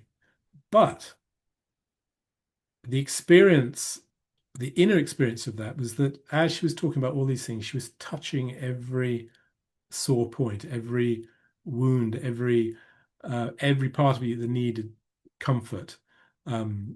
She was touching and slowly just making you feel absolutely in this state of bliss, and I was kind of in this, and I just found myself in that state, just totally enjoying being in her presence, and then she says, yeah, I think we have to get you married. And and I was just, as I say, I was Your first personal one-to-one with Shri Mataji. Yeah. Wow. Yeah. You were only, what, 20? Yeah, so early, 21, whatever it was, but I'm the experience of that. It wasn't. I say I was, I was a little bit taken back, but it was. It was just. She's got her attention on me. It's amazing, and she was saying, yeah, we need to find you a really strong woman, and then she started talking about. Someone very specific, and with very specific characteristics. And one of them was that there was this girl, and her mother is Sajogini, but not the father, and that she speaks lots of languages and this kind of thing, and um, and it was, but this girl, I think she was from Russia, and her name was, can't remember the name she gave her, but I think, maybe it was Patricia. That's right. And I just, and she said, and I said, great, fantastic, and it didn't really register as real at all, and as I say, the overriding experience was just the pure delight that mother had her attention on me and was interested in me, and had and that generally, that, and of course that experience of being put in that state of bliss, somehow, I don't know how, but she just did it, and that was it, and I was just, it was left there, and I honestly, you're young, and things are life is simple when you're young, and I honestly didn't think much of it after that, Right. and then a while later, I can't remember how much, a few months later, say, I don't know, I was up in London, and I ended up in Brompton Square for whatever reason. I honestly can't remember why. And I ended up in the dining room downstairs in Brompton Square, and Shri Mataji was there with two, leaders, the big Johnnies in those days, and both of them were sort of, to me, they seem really old. But I'm guessing they were sort of middle-aged, would have been, maybe they were all of 35, 40, I don't know. I don't know. They seem really old. And they maybe they were in their 40s, I don't know. And neither of them were married. I think they were probably they'd come from divorce, they'd been divorced, and I don't know what.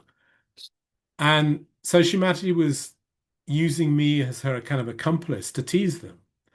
And she was sort of saying like, so Robert, we need to get these two guys married, you know. So so what do you think? What about him? Do you think an Indian lady would be good for him? And maybe not, but I think and all that, and she was nudging me like, and just and you could see they were just squirming, you know. And she was just having so much fun, you know. And I was kind of part of this, you know. And she was going to making me her kind of complicit in this, you know. And which is again, it's just so delightful, you know, to when she does that, you know, and it's very much how she would do that, you know. And then at the certain point she's finished with that. She said, okay, Rob, what about you? What we should get you married to someone, you know? And I think she'd just been talking about an Indian lady for the other guy, and she says, no, an Indian lady wouldn't work for you. She says, no, it wouldn't work at all, yeah. And she said, we need someone strong. And then she started again talking about this very specific girl. And I remember this time it was called Sueli, and she had very, very similar characteristics, you know, and she had spoke lots of languages. You know, her mother was in Sahaja Yoga, and she had this very, very very good dress sense. She dressed really nice, and she told this story about her. She said that this that she was leaving the country wherever she was, and this girl had gone to greet her. That she was at the train station, and this girl had arrived to say goodbye to her, and she was dressed to the nines in this really nice outfit. And Shri Mataji had said to her, and this is the story Shri Mataji is telling me, and she's saying, you know, she said, why are you dressed so beautifully? And the girl said, oh well, you know, when you come to greet the Adi Shakti, you have to put your best clothes on, you know. And Shri Mataji was really enamored by that, you know, and she was telling me these stories to try and big up this girl in my eyes, you know. And you know, she speaks lots of languages and all this, you know, and that she translated for her as well, you know, and in some of her speeches. Now, what you need to realize is that Nathalie used to translate for Shri Mataji. Nathalie speaks 5 languages, 6 languages. Nathalie, you know, before she met me and became impoverished, she used to wear these, it was incredibly well turned out. And her mother is in Sahaja Yoga. Her mother's called Patricia, and her father is not in Sahaja Yoga. And but anyway, I left Brompton Square on that day, and again, it was just the same experience. It was just that pure delight that mother had been part of that whole experience, that fun experience for those other yogis, and then she put her attention on me, and it was just pure delight, you know. And I just, you know, you're young, you know, you just enjoy that, you know. And I left it there, you know. And then a while later, and again, I can't remember how much later, I guess I said a few months later, I get a phone call. I mean, I always remember because we had these new people around, and we had to the ashram, and we were doing a kind of session for new people, and we were all in the sort of the lounge, we were all chatting, and someone said, "Oh, Robert, there's a phone call for you," and I went and got the phone. It was Dr. Bogdan, and Shri Mataji was sitting right by him, and he said, Shri Mataji has got this girl that she'd like to propose for you, and her name is Nathalie, and you know, she'd like to know if you are you're willing to sort of go ahead with this, you know. And I remember it was a totally different experience from the other occasions. I mean, it was just lasting into this kind of dimension of vibrations, which, you know, I rarely experienced. And it was just, I just went totally silent. And so he says, and I couldn't even answer him, you know. And he says, have you got a problem with that? I said, no, not at all, not at all, you know. And and so he obviously he was talking with Shri Mataji, and I could hear Shri Mataji saying to tell him that I need to speak first to Patricia, her mother, and get her approval. But in the meantime, he needs to send me a photograph so that I can send a photograph. She wanted to send a photograph to Patricia, Natalie's mother, for her to have a look at me. And I put the phone down, and I was just totally blasted, you know? And I had to go into the sitting room, and I went into the sitting room where all the yogis were and all the new people, you know. And as soon as I walked into the room, everyone said, could see something had happened here because by my face, and he said, "What happened? What happened? What happened?" Of course, I couldn't say anything because with the new people, I couldn't say Shri Mataji just arranged my marriage, you know. And so I remember just sitting there between the rest of the evening, just blissed out and just bursting to tell everyone, but couldn't because of these new people there. And but yeah, and that was it. And I spent the rest of the next few weeks trying to take a photograph. Couldn't get a photograph that I was happy with because there was no digital cameras in those days, you know. No, and there was no sort of, you wouldn't be in contact with each other. Like, I mean, Shri Mataji was doing it in the very traditional manner as they do in India still in the traditional families, you know, it's the parents who approve and then it goes to the Yeah. people concerned who have to marry. So Yeah. and so yes, there is no kind of communication between you two apart from you trying to get a photo after having this blissful experience and you know that Shri Mataji has found you a suitable match Yeah. at that young stage for both of you, isn't it?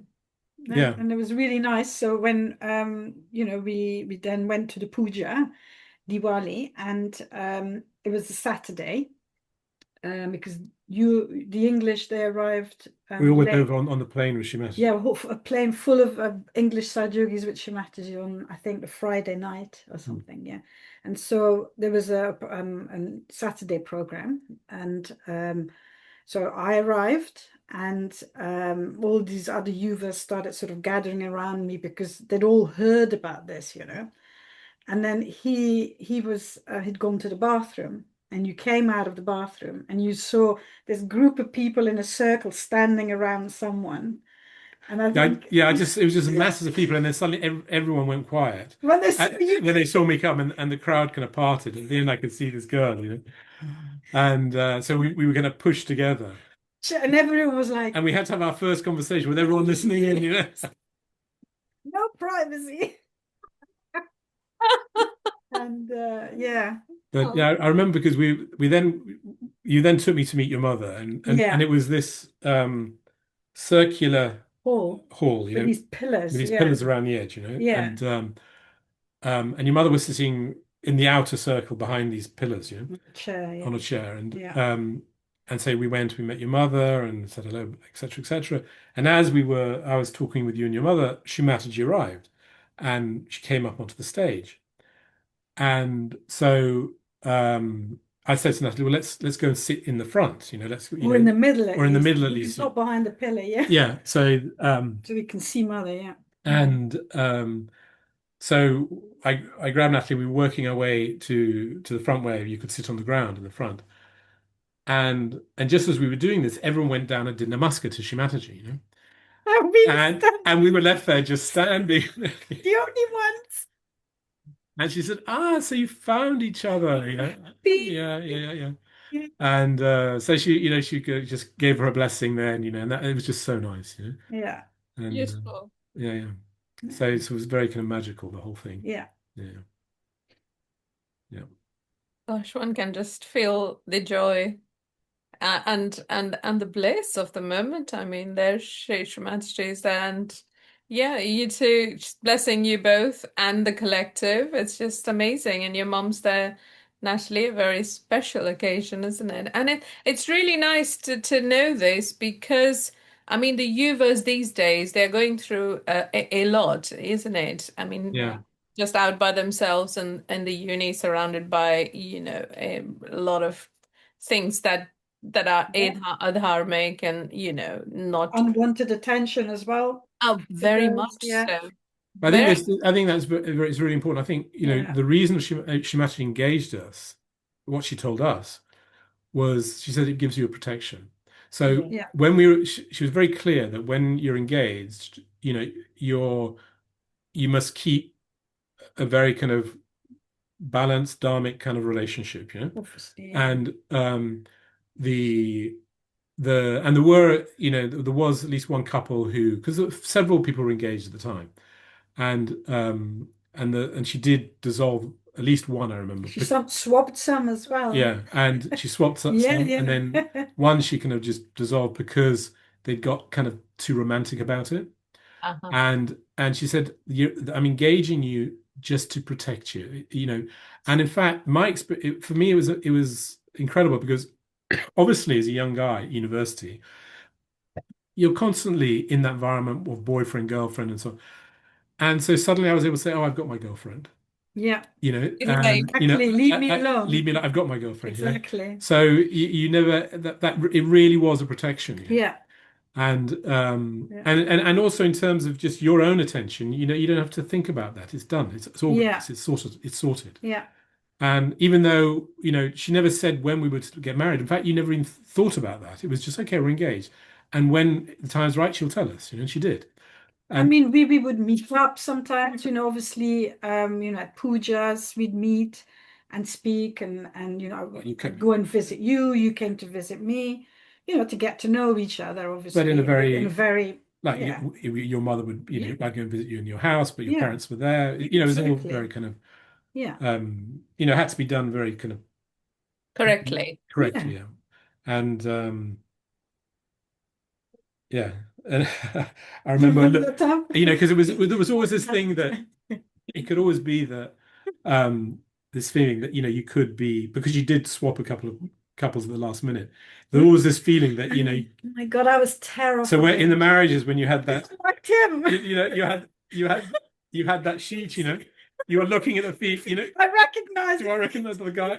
Because you imagine, you did that apparently and at one marriage ceremony in India, when they were already behind the sheet, she swapped them at the last minute. Apparently, it happened one year. Really?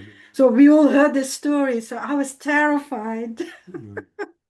How did you keep to your, I mean, because it's a different phase of life, being engaged, being married. You are in a cloud cuckoo land, if I can say that.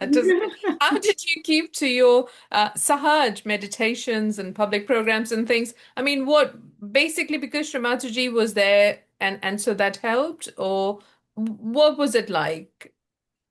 I'm not Sorry, what sense? So, for example, if one is engaged, you're constantly thinking, as the romantics say, it is a feeling, it's an all-pervading thing, and you're just kind of, sure. you're enveloped in that feeling of love right. for that one person. Right. But then you also have your spiritual life. How did you keep that focus as very young people?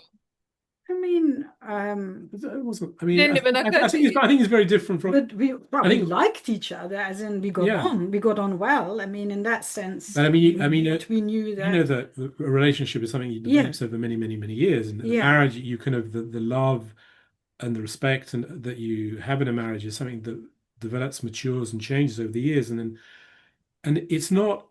The thing is, it's not like falling in love. It wasn't a romantic thing at all, and Shri Mataji didn't want that. And I think she made that very clear. And so of course you have feelings from it, but it's kind of like, for me at least, as I think it's also maybe a little bit different for women, but for me it was sort of like, okay, she's my bride, she's the person I'm going to get married, and great, that's it. I don't have to worry about that part of the thing at all. And for me, that was it, but it didn't affect my attention. It wasn't an obsession or anything like that. No, but I mean, it was very nice. For example, you for Christmas, you'd buy me a nice present. Yeah. I buy him presents. I remember when we were engaged, and the first time I came to, to meet you and to get to know the people in the ashram, I remember I gave him a nice perfume, the Christian Dior perfume, and some nice handkerchiefs. And a week later, after I gave him the handkerchiefs, he got a really bad cold. That's really funny.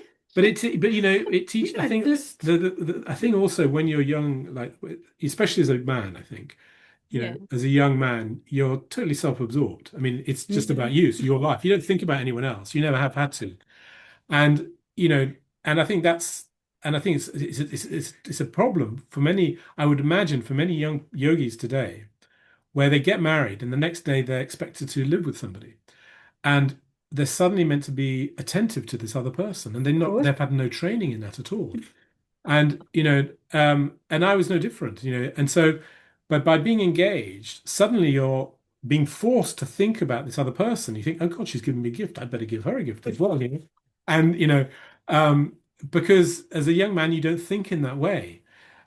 And of course, if you're a non-yogi young man and you're into courting and all that, you do, because you're that's all part of the process. But if you're for a yogi and you've never had any relationship with another girl and you've never bothered about that, then you don't know what it means to take someone else into account when you're thinking about stuff, when you're making all your calculations. Up until then, it's all about you. And, and I think that for me, that was really an important part of the engagement. It slowly prepared you for that moment.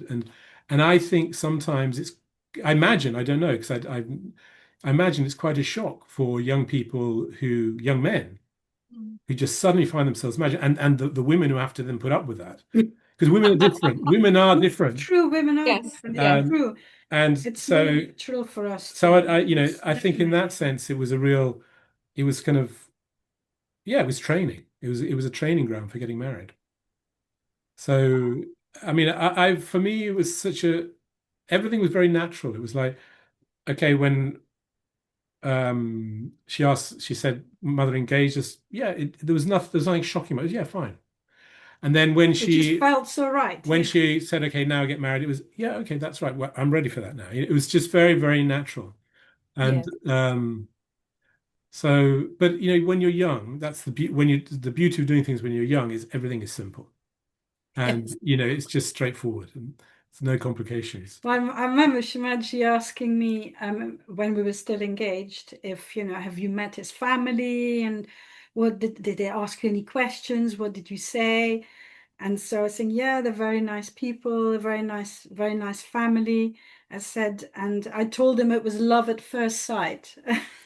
And she thought that was really funny because it was, no, literally. Yeah, because she wanted to know how to know how they react. How did they explain the whole thing? Explain, and I said I told him it was love at first sight, and she thought that was really funny. Yeah. Like she laughed, Yeah. And but yeah. But I also wanted to talk about my experience of going up to the school in India, because sorry to interrupt, but could you share with us, I think this is ages ago when we read in the Recollections book at a public program in Spain, where there was some untoward element. I'd leave you to share the details of it, where Sri Hanumana helped you, or does that? Yeah, I mean, it started actually. The background to that is that, I mean, before I'd gone to Spain, I was living in the ashram in Bristol, and I was a student, and I didn't have much money, and everyone else had gone off to some puja or other with mother, and I hadn't gone partly because I couldn't afford it, but I think also because I had exams on the Monday or something, and so I wasn't able to go. So I was in the ashram all alone, feeling a bit sorry for myself, And in the evening, I sat down to have a meditation. I was sitting in front of, that photograph of Shri Mataji, the black and white one, where she's sitting cross-legged. And I think it is actually her and her aspect of Shri Hanuman. I'm not sure. But she's sitting cross-legged back, like quite stern, and quite a serious photograph. And so I was meditating in front of that photograph. And and then I just suddenly started feeling this incredible force of energy within me. I mean, it's so very, very difficult to describe, but something totally, primordial, incredibly powerful, and it was a kind of rage directed against all the kind of negativity within me, I would say it was like it's this swirling wind, but incredibly powerful, and this kind of, it was like the force of imagine the goddess, fighting the demons, and it was that kind of an energy, but I was totally detached from it. It was like I was witnessing that in a state of just pure bliss. and I could just feel my chakras clearing in a way I've never experienced before, and it almost, it was, they were clearing all that heat and negativity, was just running away terrified, and it just propelled me into this state of, I mean, extraordinary state of bliss, and but again it was this energy, this fury, absolute. If you had been at the end, the receiving end of it, it would have been terrifying, and it was within me, but I was just witnessing it, and it was just an extraordinary experience. And for me at the time, it was like this was Mother's gift to me, because I hadn't been able to go to the puja. And then a while later, I don't know how much, let's say a year later, I was in Spain, and Mother came and she was doing the program, um, and we were doing the program in a university lecture theatre, and it was one of these old fascist buildings. It was very echoey, full of marble, all the big corridors, and it was completely packed full, and it was a very hot day, and um, packed full of people. And so she actually called all the yogis onto the stage. Says all the yogis must sit on the stage to give some more space for the public. And so we all came onto the stage, and I was in pole position. I was right at Shri Mataji's feet, and I was feeling very happy with myself, And Shri Mataji looked at me and says, "Robert, can you go and sit right at the back? And can you just make sure the door is kept open? Because she says it's very stuffy in here, and I want some air to be circulating. So can you go and sit at the back?" So, on the one hand, I was happy that Shri Mataji had given me a task. And again, I was a young boy. But on the other hand, I think, oh God, I've lost my position at her feet, And so I went to the back of the hall, and that's what I did. I sat at the back, and I just made sure the door was open. And then she did the program, and then she got to the stage where she was giving realization, and she was doing the movements of her hand and so on.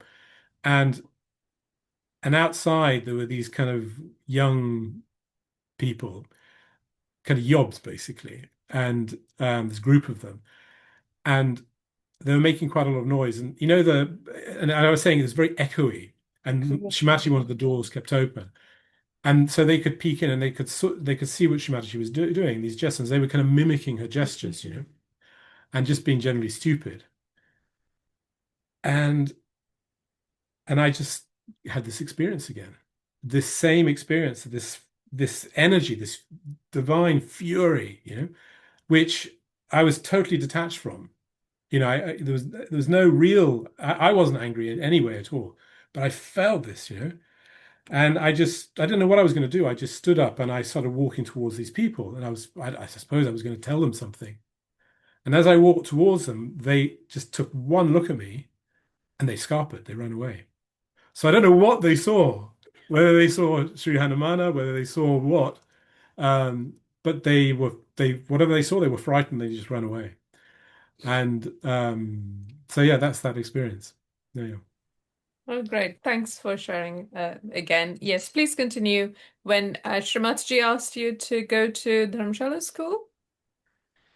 Yeah, that was in, what was that, 2001, September 2001. Yeah, and I had my own school in Italy. I was running my own school in Italy, and there were some problems up in the school in Dharamsala. Things weren't going well, and so I got this message. She didn't call me personally herself, but through somebody else, she asked me whether I'd be willing to go up and be the vice principal up in the school. So of course I said, well, yeah, fine. And but I needed a bit of time because I had my own school, so I needed to wind it down, and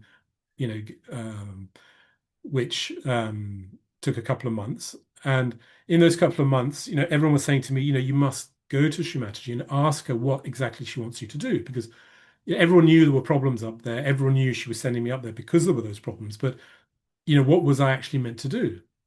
And I just felt awkward about that. I just felt, no, I mean, why would, if she wants to tell me something, she'll tell me, And so it finally came to the day when we were meant to leave, and So we had some flowers and some gifts, and we went to see Shri Mataji, literally just to, out of courtesy, because we were living in the castle, Yeah. just to say goodbye. The end of an era for us as well, after 10 years living Yeah. in the castle. So, and and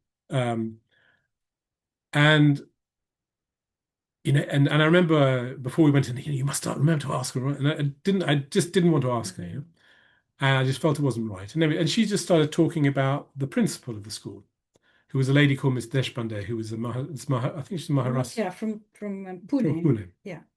It's quite elderly lady at the time. And she just was praising her to the skies, saying what a great yogini she was, how deep she was, and how she'd single-handedly brought up a family and sacrificed her whole life for the sake of her brothers and sisters, and never got married, and just what a and told us also how she'd given her this gold jewelry, and but just saying, fundamentally just saying she's a really deep, great yogini, and she said, but she's of a certain age, and she says the school is all on a hill, so she can't get around so much. So she says just go and help her. And that's all she said. And so we kind of went up to India, got up to the school, and of course, what I didn't know was there were all kinds of factions. I don't want to go into all the details of the problems, but there are all these. It had become very political. There were all these factions all fighting and wanting to have their own way. You can imagine. And of course, as soon as I came up there, I was this guy sent by Shri Mataji to kind of solve the problem, apparently. And so everybody wanted me on their side. So everyone was coming to me and talking about giving their version, and I have to say wasn't even aware this was happening, because I hadn't been told anything, and I'm kind of aware of it with hindsight. But what everyone wanted me to do, they said they wanted me to address the whole school and say what was Shri Mataji's message? What did she say? What is, And so I remember it was a morning meditation, maybe an evening meditation, like an assembly. Yes. The whole school was gathered, all the staff, all the pupils, and the poor little principal, Ms. Deshpande, who of course was terrified, because if I'd come in there and said anything against her, she was done for, Yeah. And I knew nothing about this, and so I said, well, to be very frank, Shri Mataji hasn't told me anything. She hasn't given me any kind of a message.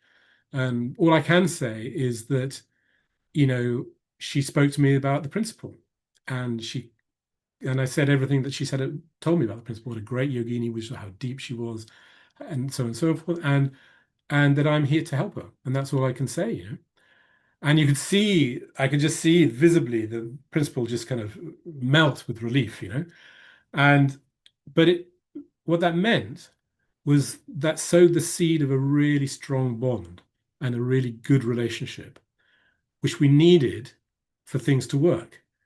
And if Mother had said anything else or done anything else, I mean, I would probably have been sucked into. I've become much more mental about it. Whereas all what was needed was that, and I remember that it was an extraordinary experience because for about 6 months, I would say, I was kind of, and I think it's an experience that a lot of people who've been in positions of responsibility given to them by Shri Mataji, either personally or not, maybe in a leadership role or whatever, you are given this special blessing, and you're put in this kind of a bubble, and where I was just thoughtless, and I had absolute clarity about everything, and I just knew what needed to be done. I didn't have to think about it, and again, I'm aware of that looking back, but at the time, it was just me being in the moment, And it was incredibly easy to solve all the problems. The school very quickly got sorted out, and then at a certain point, when everything found its balance, I went back to being normal Robert with all my doubts and all my confusions, all my questions, and but that experience is an experience I'll never forget, you know. And you know but I think um, but I think for me the importance of the story is that um, you know, we expect mother to. I often get people saying, you know, because I was also involved in the school in Cabela and so on, people coming to me and saying, oh, you know, what did mother say? What did mother say? You know, she might have said a lot of things, of course, but that's not what's important, you know. It's about your connection with her. And, you know, because things change all the time, you know. Um, and in that situation, Shri Mataji just simply did whatever was going to be ensure that I was most connected with her. And if she'd explained a whole lot, if she'd explained the ins and the outs of the issue and the problem, I would have just gone on to a mental level, you know, and thought I had to do something, you know. And that's very much how she operated, you know. And if you could, you know, the moment you started going down onto the mental level and started coming to sort of, then that's when you ended up into trouble with her. But if you could just enjoy her presence, just be in the silent, be in the present, just then, you know, she would kind of take over. And that's easier said than done. Many a time I failed in that, you know. And I, you know, I could tell you lots of other stories about how I failed. And You know, Time. yeah, I mean, one or two that sticks out for people also to realize and to sort of, you know, just appreciate it, because life is full of lessons to be learned, isn't it? And to have Shri Mataji telling you directly, sometimes a pouch or just a telling off. yeah. Well, I mean, you know, a couple of examples of the ones I told earlier about the train station, you know, but and the museum. But I mean, another example is, suppose when Shri Mataji came to Italy in the early 90s, 91, and she was looking for Cabela. And so she was doing sort of house hunting. And she was staying Milan. in Milan Yeah. in a Sahaja's apartment. Yeah. And then going and visiting different places. And she before she found Cabela, she found another castle called Castello San Giorgio. And it seemed that that was the one. And she sent and it was literally days before the actual puja. And the idea was the puja was going to happen at this castle. And so before she'd actually even bought the castle, she sent a team, an army of yogis into this castle to clean it. Mm-hmm. And and she gave very precise instructions. She said, you know, start from the top and work your way down from to the bottom. And you couldn't imagine a more different castle from Cabela. It was kind of, you know these kind of castles which are kind of on a rock with a village surrounding it that you get in some of these typical Italian scenes, you know. And it was a little bit like that, you know, and it was all kind of, you know, it wasn't symmetrical like Cabela is. It was all, you know, odd bits here and there. More rugged as well. Yeah, more rugged. Yeah. Very beautiful in its own way, but you know, it totally different, you know. Very different. And up on this, overlooking the plains, you know, and up on this rock, you know, and she managed to send us all there and said, go to the top and work your way down. It was massive. Yeah. I think it was bigger than Cabela in most ways. Yeah. And which is what we did. And then it fell to me, it was my task to go to Shri Mataji in the evening and report on the works that have been done. And so Shri Mataji receives me in her bedroom, and I walk in and she said, oh, Robert, you know, how did it go? And my answer was, Shri Mataji, we did exactly as you said. And as those words came out of my mouth, I thought, oh no. Because there was a kind of like, I thought, an air of presumption about it. I kind of knew I'd said something wrong. And she said, oh yeah, okay, come over here. Come over here. I said, sit, and she made me sit down in front of me. She said, now explain to me everything that you did, you know. So I said, okay, so we're at that room, right, and there was one room right at the very top. Went to that room and we worked down and we went here and we went to this room. She says, well, what about that room? And I was saying, what room, Shri Mataji? She says, yeah, there's that room there, you know. And I mean, I couldn't for the life of me think of what she was referring to. And she says, okay, no, don't worry. Just what else did you do? You know? And it was all very kind of playful, you know. And then she said, and then I said, did this, and she says, and I was kind of, you know, thought I was getting somewhere. I seemed to be talking about the same castle, and then she said, well, what about this corridor down this here? I said, what corridor? and this went on, you know, it went on for a long time. I can't tell you how, but a long time. And it was just agony because, you know, when you're with Shri Mataji, the one thing you want to do is to, you know, agree with her and, you know, please her and go on. But she wasn't giving me that space at all. She was forcing me into a corner where I was obliged to contradict her, you know. And, you know, and it was just really uncomfortable. And I was feeling really uncomfortable, you know. But her manner was very kind of playful, and she was kind of almost like she was teasing me, you know. And then Sandra came in. Sandra was a Sahaja from Italy, and a bit older than I am, you know. And she came in and she said, "Oh, Sandra, come here, come here." She said, "Robert doesn't understand anything.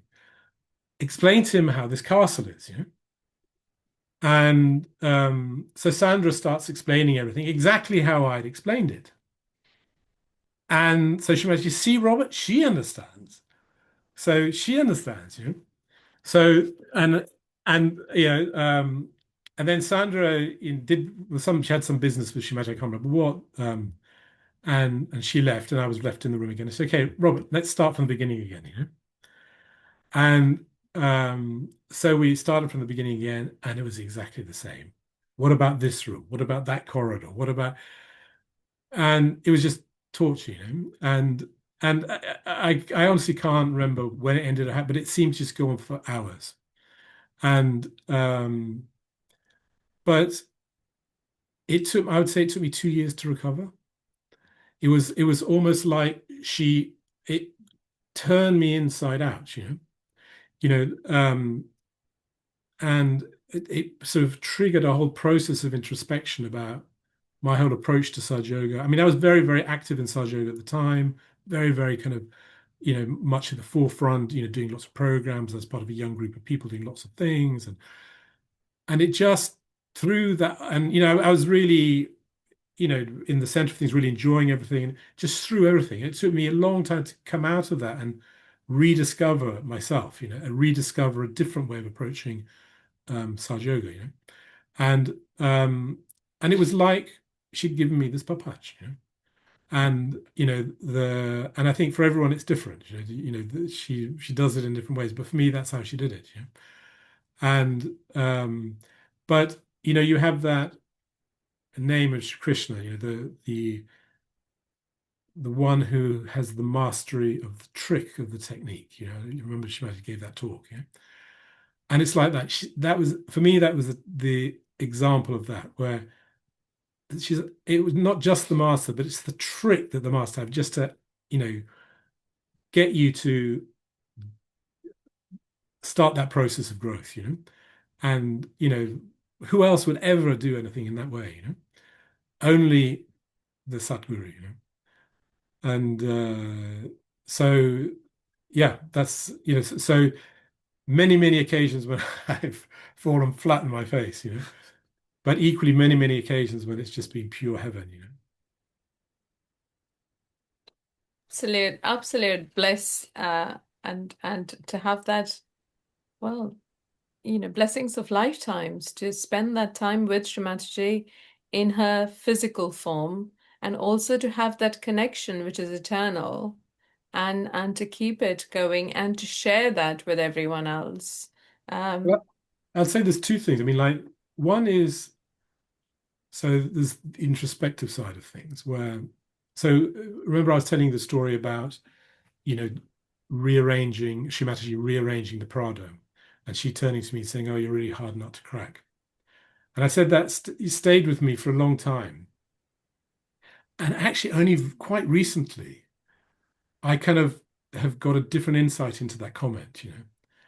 And, you know, and I'm sure other people would have got it immediately, but I didn't.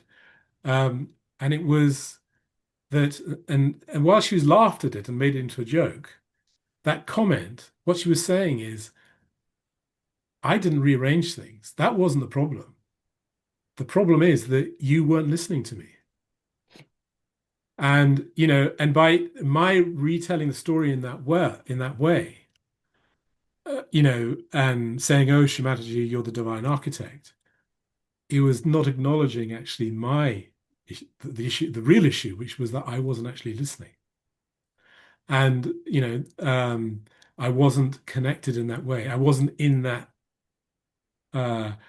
place where I was just connected with her. And, you know, and so there's that. So, you know, I think all these experiences with Shri Mataji remain as memories, but the lessons you take from them are continuous. They don't just, it's not just, you're constantly reflecting in them, reliving them, and learning something new from them. Yeah. And then there are the other experiences which are just a source of comfort and consolation, you know. And in the worst moments, they're what pull you through.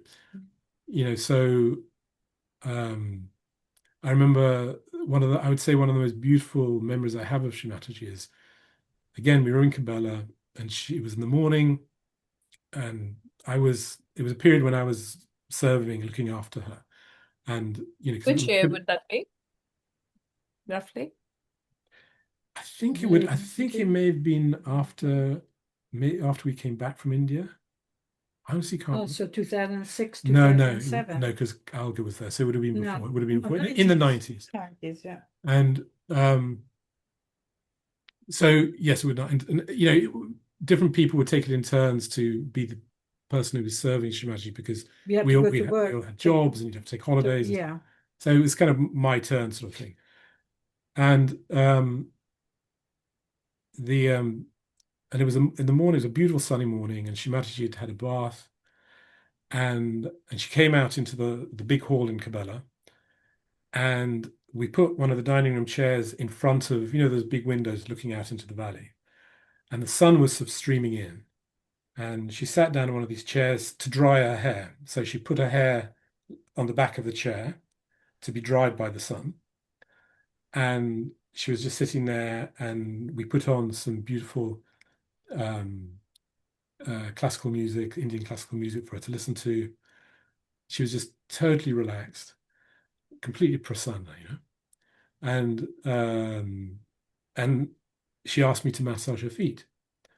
So I was just sitting at her feet, massaging her feet, and this beautiful moment. And she was just telling all these stories about her family, and particularly about CP, actually, and how his sense of righteousness and his rectitude would constantly get them into all kinds of scrapes, you know, and you know, her and her family, you know, and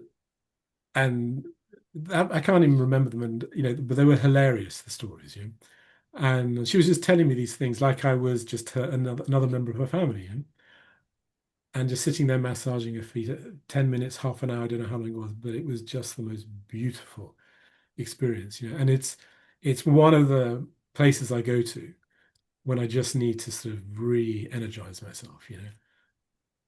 So I've always meant to ask this question of the blessed yogis who've had the golden opportunity to massage Shri Mataji's holy lotus feet. It's more for the yogis and the collectives rather than Shri Mataji. How does it feel afterwards? Because I mean, I know you said that's your go-to place of comfort and bliss, but how did it manifest for you afterwards, vibrationally, and were you like walking on air kind of thing, or what was it? What do you say? A few times I've had the opportunity. Yeah, it was just seventh heaven, definitely. And and then, funny enough, very often, you know, either doing, you know, Aarti for Shri Mataji in person, massaging her, then, you know, a few hours later or the next day, I'd be in a really difficult, you know, situation at work, or, you know, so it was kind of like, you know, it was like, you know, counteracting. I mean, for example, I remember when we were living in India, working at the school. I think we were going to one of the pujas there, or there was that's right, it was the inauguration of the music academy of the new and they'd asked me to do the arti to Shri Mataji. And so I went in the room and she said, "Oh, Nathalie." She used to call me Nathalie. She used to pronounce it that way. "How are you? You're looking so well. You happy here?" And it's just, really nice. Just, when she gives you attention, it's just, it was bliss, And I remember, and then I did the arti, and I was just walking, and then 2 hours later, our whole tent got flooded. All our suitcases were full of mud. But we had 3 children. It was like literally from that to that, and that, and that often happens to me. Like same thing when I massage Shimaji's feet another time, and then the day after at work something horrible happened. But it was like it helped me to remember that. Like but it often happens like that. I remember, Yeah. I mean, I think also when it happens, I remember one of the first I had this experience. It was on the India tour, right at the end of the India tour. There was a puja, and Shri Mataji had asked, a representative of someone from each of the countries to come up and do the puja, and on that occasion I was chosen for some reason, and it's totally unexpected, and it's one of the first times I'd done a puja to Om's mother or something, I can't remember. But I remember thinking, oh my God, I'm representing the UK. Okay, I've got to really, and getting really hung up about this thing that I was representing this year, and I was going to be a channel I had to be a channel for the UK, and it all became kind of, and I didn't enjoy it at all, and I didn't feel any kind of, I missed the opportunity to really just go into the bliss of that situation. And I was just there, oh, I've got to be really good, and I've got to really channel it. And because I was being very kind of self-conscious about it, a little bit artificial, Yeah. And I think that is, the key is, that you can't, allow your mind to run away with you with these, because it's very easy. Oh my God, I've got the Adi Shakti's feet in my hands, the lotus feet. You can't get into that trip, You just do it and enjoy it, Yeah. And then the vibrations just wash over you, and you just so and so that I think that's the trick, is not to get sucked into that sort of Maya. That maya of the mind, of being very mental, artificial about it. It's just that it doesn't work in that way. It never worked in that way. Just enjoy.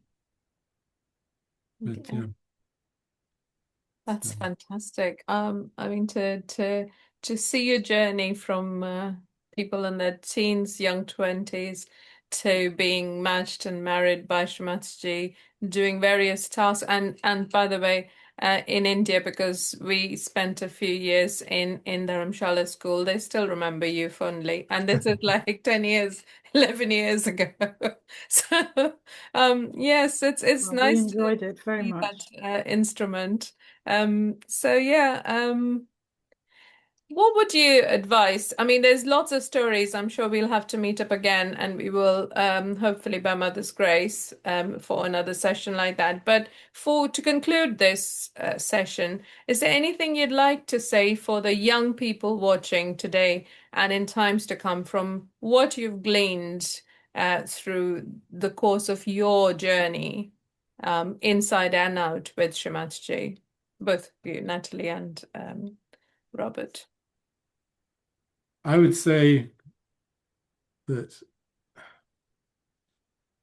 don't have an artificial idea about Shri Mataji. I think, and therefore, because if you do, you're going to have artificial ideas about life. Yeah. And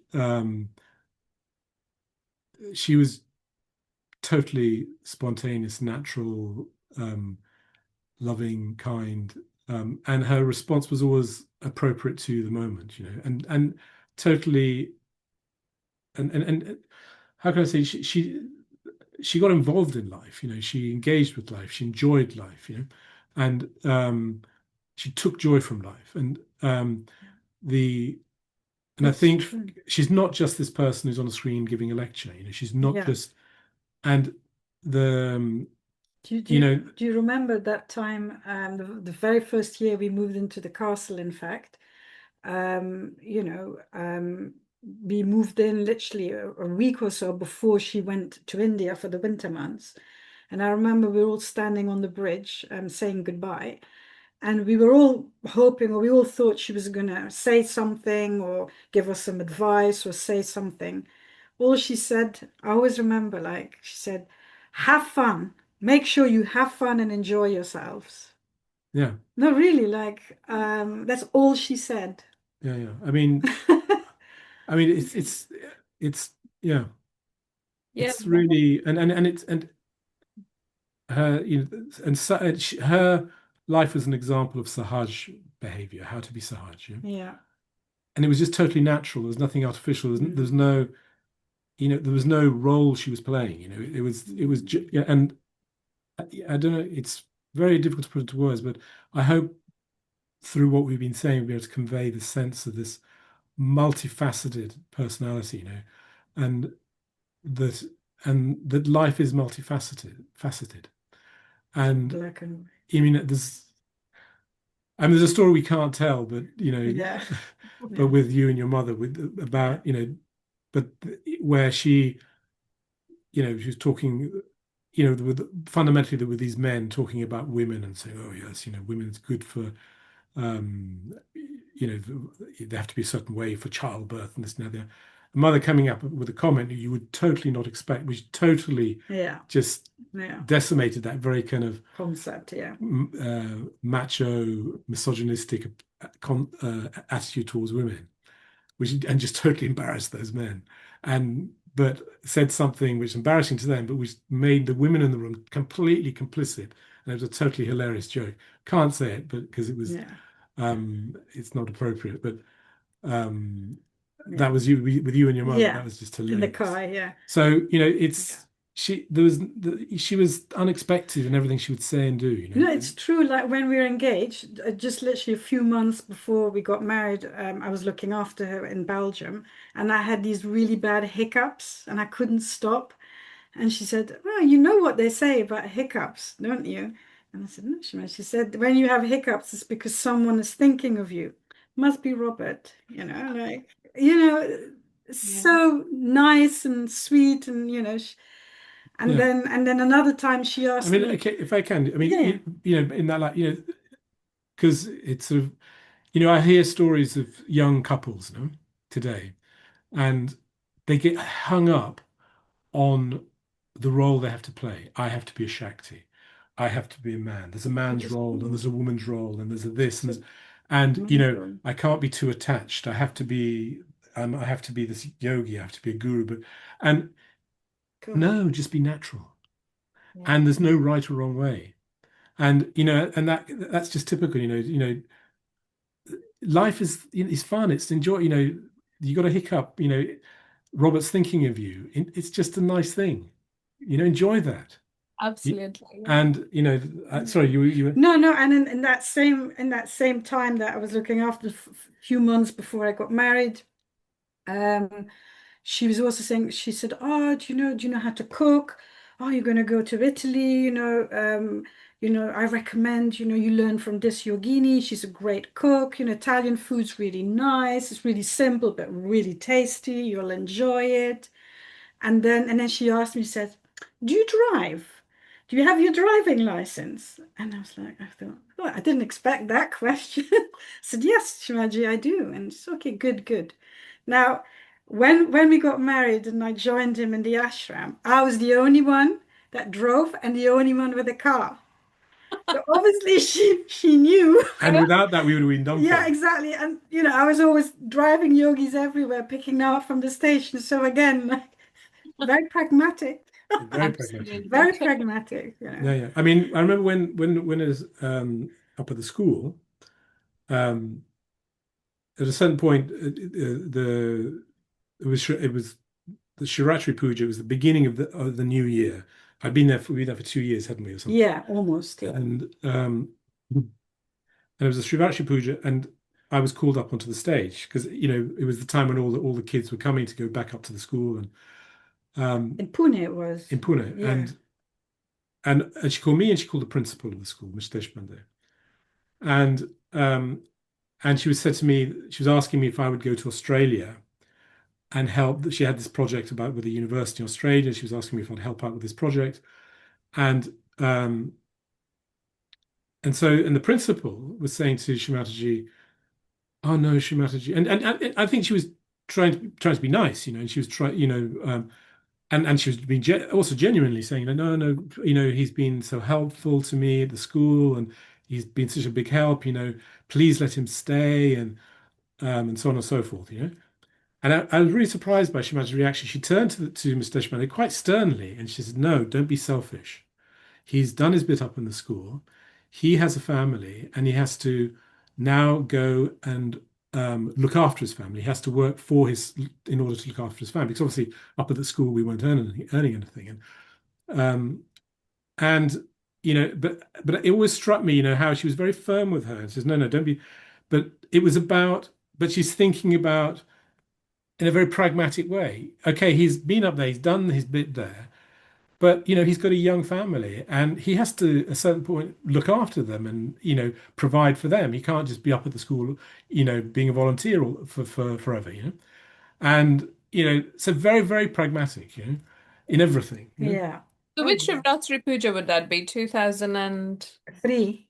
2003. Yeah. Thank you. Yeah. 2003. Yeah. Brilliant. Gosh. Yeah. So many things. I mean, Yeah, there's lots. The more you speak, the more the memories come back. Exactly. Yeah. Yes, yes. This has been an amazing session. What we thought would be, an hour or so. What time is it? It's 5 o'clock. Oh my God, it's 5 o'clock. 3 hours. Immensely grateful. Thank you so much for sharing your stories, your absolutely incredible experiences with Shri Mataji, that are so close to heart. Thank you so much, Nathalie. Thank you so much, Robert, from both of you being linguists and educationists of international repute. We really thank you. Jai Shri Mataji. Jai Shri Mataji. And Thank you so much. We'll meet again for our second session. Okay. When that happens. Thank you. Okay. Bye-bye. Jai Shri Mataji. Bye bye.